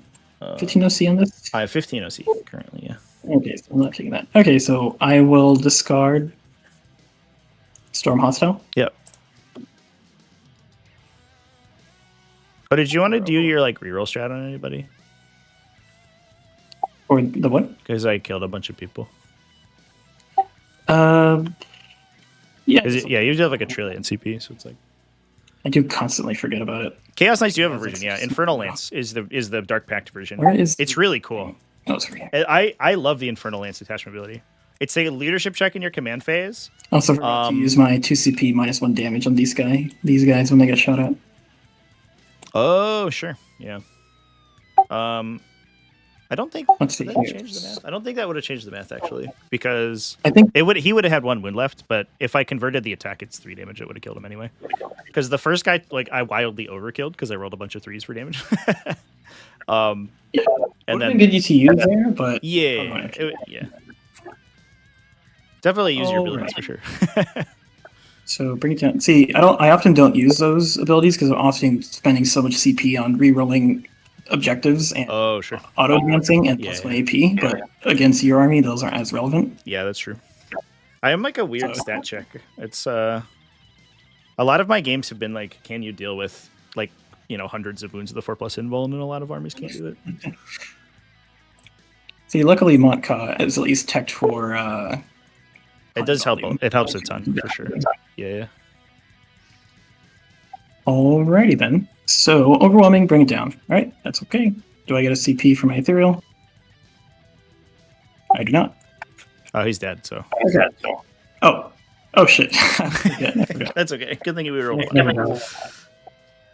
All right. So stealth suits. I guess you're gonna get max primary literally no matter what. So I'm gonna do my best. I will do this quick. So the stealth suits will come over here. Actually, what can I deny? Is there any way? Have you had overwhelming force this game? I don't believe I have. Look at my deck. I still have it in my deck.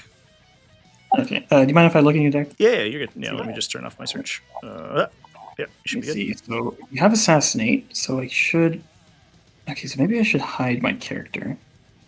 Overwhelming, air denial, cleanse, display of my established locus behind, mark for this sabotage. Okay, yeah. So it would be smart to get off this objective. And for range, you don't really have good range. Let me just I this think, guy. like if I move all the way over here, although you can deep strike, so. No, I spent my CP to obsec, so I cannot up down. Oh, okay. So Yeah, I locked this one, so if you kill the Bile Piper, I still have it. I see. So if I go 8, ideally that should make it as hard as possible to kill this guy if you get assassinate. I just want to stay off the objective or overwhelming. Yeah, I could advance and charge. That's the only thing I could do. Yeah. Like I could run Bellicor and just like see what I get if I get a big number. So you Bellicors, attacks. Okay, so I guess I can like.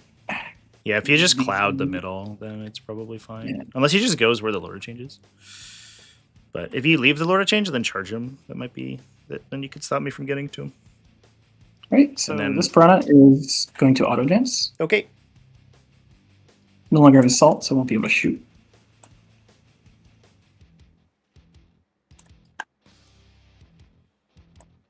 So I think we're okay. So if my opponent's maxes, so he gets bring it down for 4. And O fours for 5. He would go to 90. And then this Hammerhead will move. I can terraform for 3 plus 12 primary, or maybe 15. Can I cap at 15? All right. Hopefully that blocks it. Cap at 12. So I could score 15 for primary total. Oh, stealth suits already moved, so that's where they are. And then I have to find 2 on secondaries. So guiding, stealth suits. Oh, but my opponent will get 2 on guide into Lord of Change. So I have to find 5 on secondaries. I think we're okay. And then, I still have a tank shock possible. It's going to be tight, though. All right.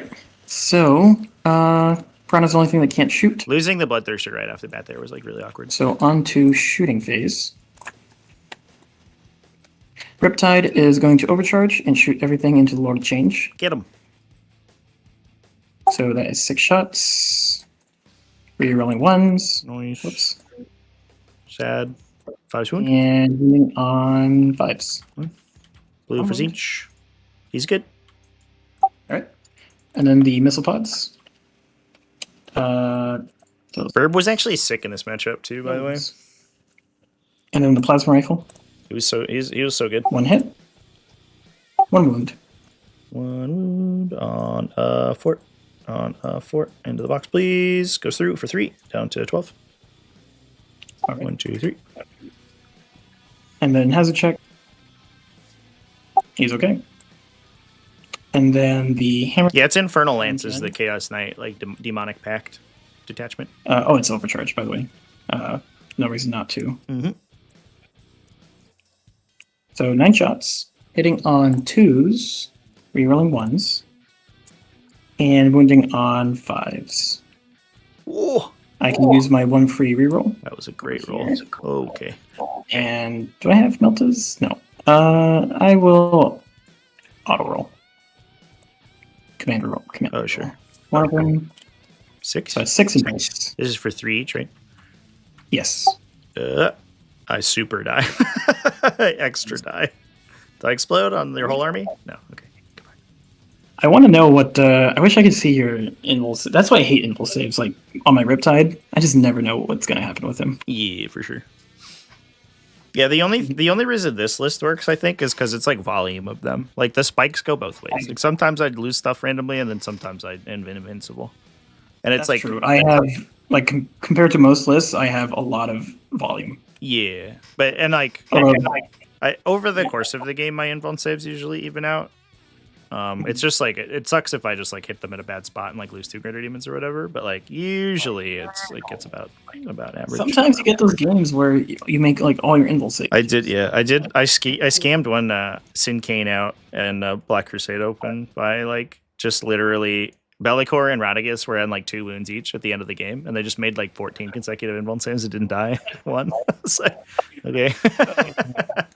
That's crazy. Sick. Okay, I guess I win. Cool. It's pure skill right there. All right, so that dude is dead. So I get bring it down for 4. Yep, and overwhelming. And overwhelming for 3. Mm-hmm. And 1 point, and you get 2 points. 2 points. You for get 1 point. one. Yep. And then That's the end of the game. so I can't do anything into your turn, so I'll just draw cards. I don't think I was challenged right because I was down by like 3. Oh, that's you. So. Right. That you were up 12, 10. Yeah, it was only like 4. Okay, so I'll draw 2, 1, 2. Assassination, BEL. So I think like baseline, I terraform. You'll get 1 probably. I'll get 3 for terraform, plus 3 for plus 3 for 16? Or no, 17. You get 17.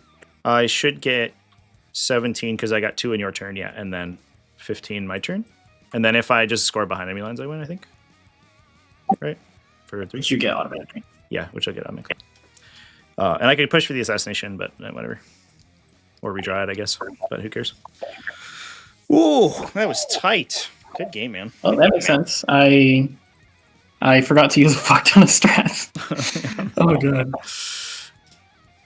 But you know what? Well, that's why we practice. About my win conditions with my stratagems. It's not something I often think about, but you know, this reminds me that I got to do that sometimes. Yeah, for sure. Especially hit rerolls against me is like huge too. Yeah, because most of the time I'm honestly not using that against a lot of teams because I spend most of my CP in the +1 AP and the cycling my objectives. Yeah. So. Right. Yeah, but it's weird because it's like you don't need the concentrate fire one because like I just don't have any armor saves. Literally useless against you. Yeah. It's only if you have like the pulse carbines, I think, shooting. No, because they're AP something, right? No, they have 0. The carbines are? Oh, okay. And even then, yeah, it's pulse carbines into a bloodthirster is like the only time it matters. hard games, yeah. My only 3+ really armor save. Cool. You know, everything else has what the Lord of Change is a 6-up save. Which is pretty silly. Yeah, everything's it's like a nominal armor save that doesn't matter. Because they got rid of all the null zones in the game, so it's like there's no reason to print armor saves on 4+. But it lets you, if there's a situation where I wanted him to die, I could take armor saves and let him die. But I don't want that. I want him to live. I want to use my big burb. Yeah. Good stuff. Well, thanks for playing, man. Oh yeah. Yeah, I appreciate the game. I'm curious to see what would have happened if I had pushed that turn earlier instead of running away. Because I think that was the right call because I had bottom 5 scoring. If I was going first, I think I would have pushed on round 2 or 3 or whatever. On round 3, bottom 3. Like, I was not expecting to do as much damage as I did without lethals. I kind of just like high rolled a lot. Like when I killed 2 units here, that was pretty fucking crazy. Yeah, I mean, Radagast is probably gonna die, but I expected it to take like most of your shooting. Yeah. But then the Bloodthirster just like eating 10 from Scar Seekers and then dying. I was like, okay, well, fair enough, I guess. Yeah, it's just kind of a thing with like the same thing with Custodes. Like depending on how they go with angel saves, like you know, I had one guy who he wasn't expecting me to kill 2 Warden units, but sometimes you low roll. Right. Yeah. The worst was I lost him to the exact same Bloodthirster too. I lost him to 1 Predator and Destructor. It was like 2 autocannons go through, and he rolled like 2 like 5 and 5 on the last cannon damage, and I failed every save. And I was like, yeah, well, that 130 point tank just killed 350 points. That's cool, I guess.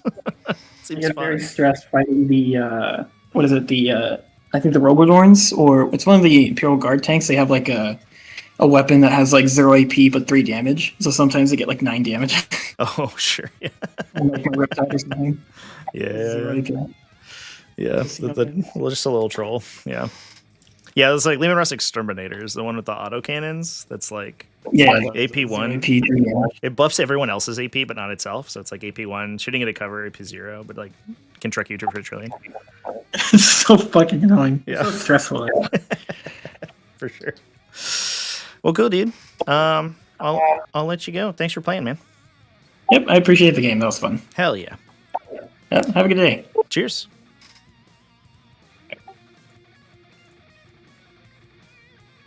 All right, chat. That's it for me.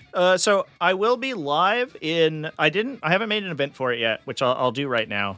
But I'll be live in a couple minutes from the or not a couple minutes, in about 4 hours over on YouTube, because we're doing a T5S2 invitational game. And until then, I have to go work on best armies in 40k. It's a Death Guard moment. Can a sub 100-point thing kill more than double its cost? Yeah, for sure. I fucking hate Predators for that reason, just because the hull spam is so annoying. And that's why I wish the game had more flat damage characteristics. I fucking hate all the random damage. And people are like, oh, it takes too long. You should take rerolls out. And you're like, you know what takes fucking too long? Is when I'm shooting like a random damage weapon into a multi-wound infantry unit, half of whom are in cover. So I have to roll my saves one at a time. And then for each failed save, I have to roll damage to see if a guy dies. And then, like, that could change my save characteristic. And then, like, fucking heaven forbid there's a feel no pain. And that single activation takes, like, 5 minutes to resolve. And people are like, oh, no, the problem is rerolls to hits. You know, is it? Is that the problem? I don't know, man. But, like, if las cannons just did 4, right, then that spike's not available to them. And then you also, like... You create interesting breakpoints on infantry units where, like, I think if you give everyone flat damage characteristics, you can give more like -1 damage things. So that until like very specific weapon profiles, it makes you much better. I do like the las cannon into like a 4-wound infantry interaction, because there's like a 50-50 chance you kill, and then it makes like command rerolls really valuable and stuff. But also, is that worth like all the time investment and the annoying shit where it just like blows out vehicles or whatever? I don't think so. I don't think so. Only Orc should have random damage. Yeah, I don't disagree. I don't disagree, chat. That was a good showcase of this list, I think. If I had redrawn Assassination at the end there, so I didn't have to roll any dice, I would have gotten Area Denial, which I would have gotten for free. So theoretically, if I run a dude for behind, I get 4. So just like for posterity, and then I'll get Area. So I should score at 99 in that game. That's crazy. That's crazy. Scoring a 99 after having the downside of Terraform, which is like I have bad utility. The amount that I want this guy to be a Beast of Nurgle is crazy, though. Unfortunately, the math just doesn't quite work. But if any of these demons go down, I think the Bloodthirster could go down. The Bloodthirster feels overcosted. The Lord of Change feels overcosted until he pops off like this game, because he killed a shit ton. He killed 2 Pathfinder teams and a Piranha, and almost killed the Starsight Battlesea team, or at least it almost killed enough for it to switch the objective, which would have guaranteed the game, I think. Anti-tank should have a fixed damage random attack count like Doomsday Arcs. Yeah, and honestly, like, I think the random attack count could also be like more condensed, because right now, like, D6 plus 1, there's a lot of D6 plus 1, and that could be D3 plus 3, right? So it's like between 4 and 6 rather than 2 to 7. Which is a buff, but also, like, if you make the damage random, it means that there's less, like, you know, weird spikes and happening and stuff. I don't know. For low volume weapons, the random damage is okay. I don't like it when it's like 12 shots D3 damage or whatever. Like the Lord of Change being D3 damage is like so stupid. I give him 2 or 3 damage. The D3 is like dumb. But it's Zinch. It has to be random. I don't know, champ. Anyway. Be happy to buff your arcs, yeah. Like I said, I think that the game should be killier. I like it when the game is an interesting chess match of powerful activations, rather than... Like, this list is like... As much as I love this list, because it's just a bunch of big goobers, I don't like it when... I don't like the play pattern that I put Rodriguez and a Great Unclean One in front of my opponent, and I watch them, like, do nothing to them, and then I win. Obviously, that doesn't happen 100% of the time because Radigus does go down pretty quickly, but that's a lot of that's a lot of the interaction is like forcing my opponent to overcommit on a unit they're not going to kill. And I don't love that. I don't think that's very fun. I wish... I don't know. I wish if you increased the lethality of things that like weren't meant to be hyper tanky, and then like they're like glass cannons were more effective. I think that would be interesting. But I do think that outside of a couple like interactions, the game has been balanced to a point where it does feel pretty good. Like these kind of games is like a good example of like the 10th edition at its best, I think. But I don't know. D3 damage should be 3 half time you misread it anyway. Yeah, it is annoying that it's D:D3. That throws people for sure. Anyway, chat. I think I'm mostly tilted by the number of games I played against like triple ballistic space marines. I think that's what kills me is like the army that full rerolls everything, it gets +1 to wound, and it has a 2+ save AOC smoke on the swing back, right? Not on the ballistics, obviously, but like Vindicators that are like smoke AOC, 2+ armor. And like their output scaled to everyone else's output is fucking nuts, and it's stupid. It's like to a dumb level.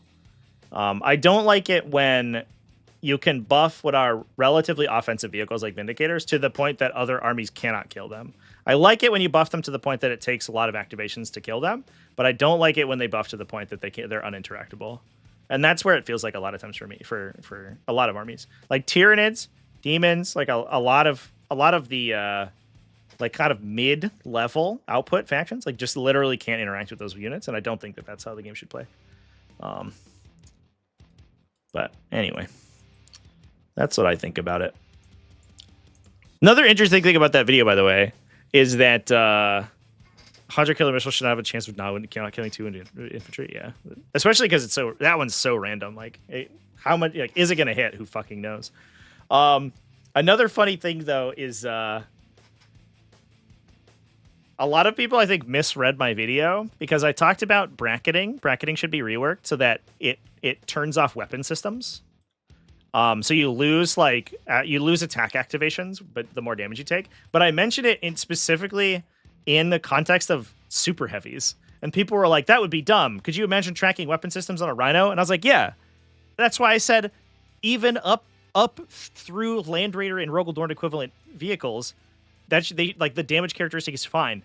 But on a super heavy that costs 400 points and has no detriment, essentially no downsides unless it's dead, that most armies can't one tap, it should not bracket for no downside. It should lose some effectiveness when it's hurt. Like if you leave a Rogal Door on 1 and it's slightly worse at attacking than it was, like that's annoying. But very rarely does that end the whole game. But a Knight being on 1 is basically as good as a Knight on full, and that's unacceptable. Whereas a 400-point infantry squad that's on 1 is one dude who doesn't do anything, and that's not like fair. That's not a fair comparison. That was a weird idiosyncrasy of that thing. I might do like a follow up on a live stream. I think that might be fun. Just go through some of the comment sections because some of them are like really really wild. People's opinions about 10th edition are all over the place. If you have war gear options for them, it becomes really hard to figure out. So somebody made the point that like what it should be is that your damage characteristic for super heavies should just list a maximum number of attacks you can attack with. So it's like at half health you can attack with, I don't know, 3 weapons. At 25% health you can attack with 1 weapon, and then you're dead, right? So it's like if you bring a Knight down to 1, it doesn't shoot with all of its defensive guns, its carapace weapon, and 2 arm mounts. It shoots with 1 arm mount, and that's fine, right? At that point, it's not killing half your army in one go. Whereas currently, it's just like laser beaming your entire army to death. Attack Marines need a buff? I agree. Attack Marines should be... I wonder if this is online somewhere. There was an old White Dwarf where they like satirically listed canonically accurate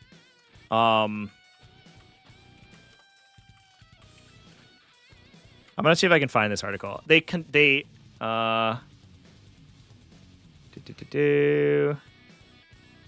I think I threw out all my old White Dwarfs, but I kind of wish I hadn't.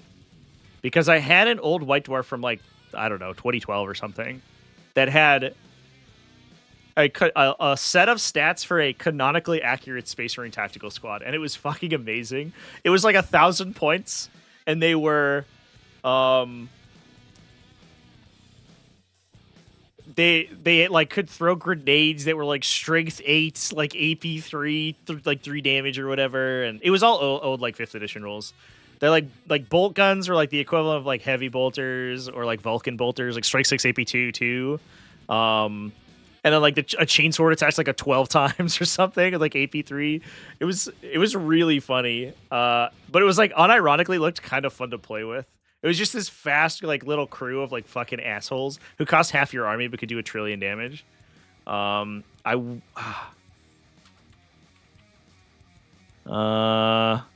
don't think I can find it online.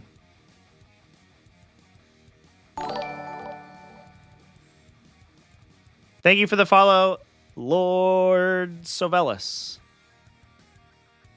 They need to bring back simple war gear options that cost points, like a Melta Bomb. You know what would be cool is if they gave rules context to unit champions, or rules baggage to the unit champions. One thing I really liked, and I think this would be cool if they brought it back, but I really liked the old factions like Eldar and Black Templars that could enhance their unit champions.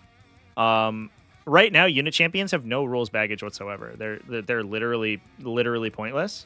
Like, I just built a Plague Bearer squad. It's on my desk right now. I was basing it throughout this game. And I didn't even demarcate the unit champion because he has no rules. He's just a guy who has a different name for no reason. Literally no reason. I gave my musician a tiny Nurgling, though, so that's cute. And that's dumb. Like, why do we do that?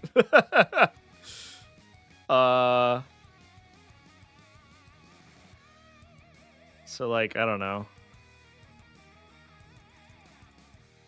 All right, I can't find this thing. For some reason, I'm in lore accurate Space Marine statistics is what I'm looking up on YouTube or on Google, and for some reason there's a bunch of like female Space Marine articles that pop up. I guess it's because like lore accurate and Space Marine opens up a lot of big can of worms. Put chaos boons on champions, right? Like that's cool. That's cool as fuck. Like that kind of stuff gets that gets me going. And even if like it's like, oh, you always take the same ones, it's like, yeah, but they're usually limited, right? And then they're characterful. Like I want to do, and I'm probably gonna commission this, but I want to do artwork and like memes and stuff for Ed because I love him. But we would not have an Ed if there was no Edless gift. Even though Ed is in every single Chaos Demons army forever and ever because he's fucking broken. Like, we wouldn't like there wouldn't be a level of like ownership of this character if there wasn't an enhancement to give him. And I think that's only beneficial to the game. So, I don't know.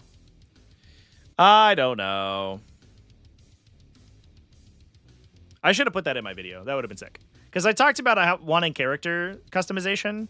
And I think if you had a list of enhancements that you could give to unit champions, I think that would be cool. You could have like the Space Marine captain in your Assault Intercessor squad. There's like a big points upgrade, and the veteran sergeant in the punchy Space Marine captain squad is actually sick and has like a cool power fist or something, a 3 damage power fist. Does that break the game? Probably not. If it's like 20 points or 25 points and gives you 1 damage on your 3 attack weapon.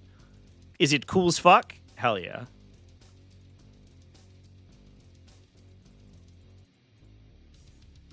All right, I can't find this article. I don't even know how I would find it. It was like it was so long ago.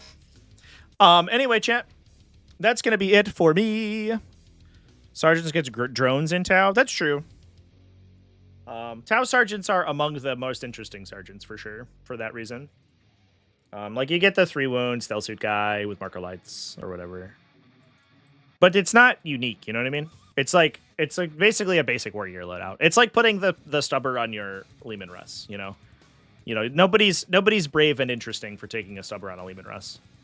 That's just a thing you click on. But if it was like one stealth battlesuit team can can like marker light and get the benefits of their own marker light. Is that broken? Probably not. Is it cool? Yeah. But it costs you 5 extra points. You know, they become a Pathfinder squad. Like, I don't know. That'd be neat. I think that'd be cool. I didn't think about that when I was scripting my video for this morning, but I think that's an interesting one. Anyway, folks, I'm going to go ahead and hop off.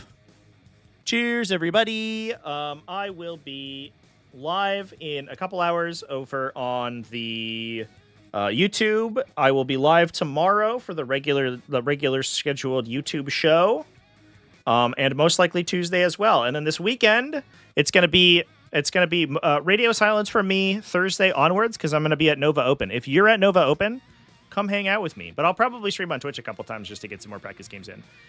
This army is fucking like 12-1 right now, which is insane. I haven't played against a lot of meta stuff. I did lose a game to Space Marines, but it might have been a different army. I can't remember.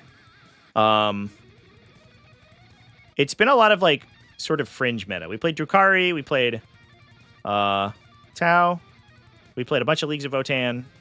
So it's like it was good players. Multiple players that I played against are like GT winners. But it was not hyper meta stuff like Wrath of the Rock. Wrath of the Rock I'm dreading. Or Eldari Warhost I'm dreading. I think I just died of that matchup. But I'm sort of assuming that there will be a submarine happening here. I think I'll just lose early and then see what I can do. If I could get top Demons, I think that would be sick. I think that would be very difficult because it comes down to the luck of the draw in the first couple of rounds. But if I get like kind of fringe meta matchups and then I get a top bracket placing towards the end, I might be okay. If I lose like round 1 and get a bad bracket, then I might be bad. But we'll see. That's why I don't like the bracket system.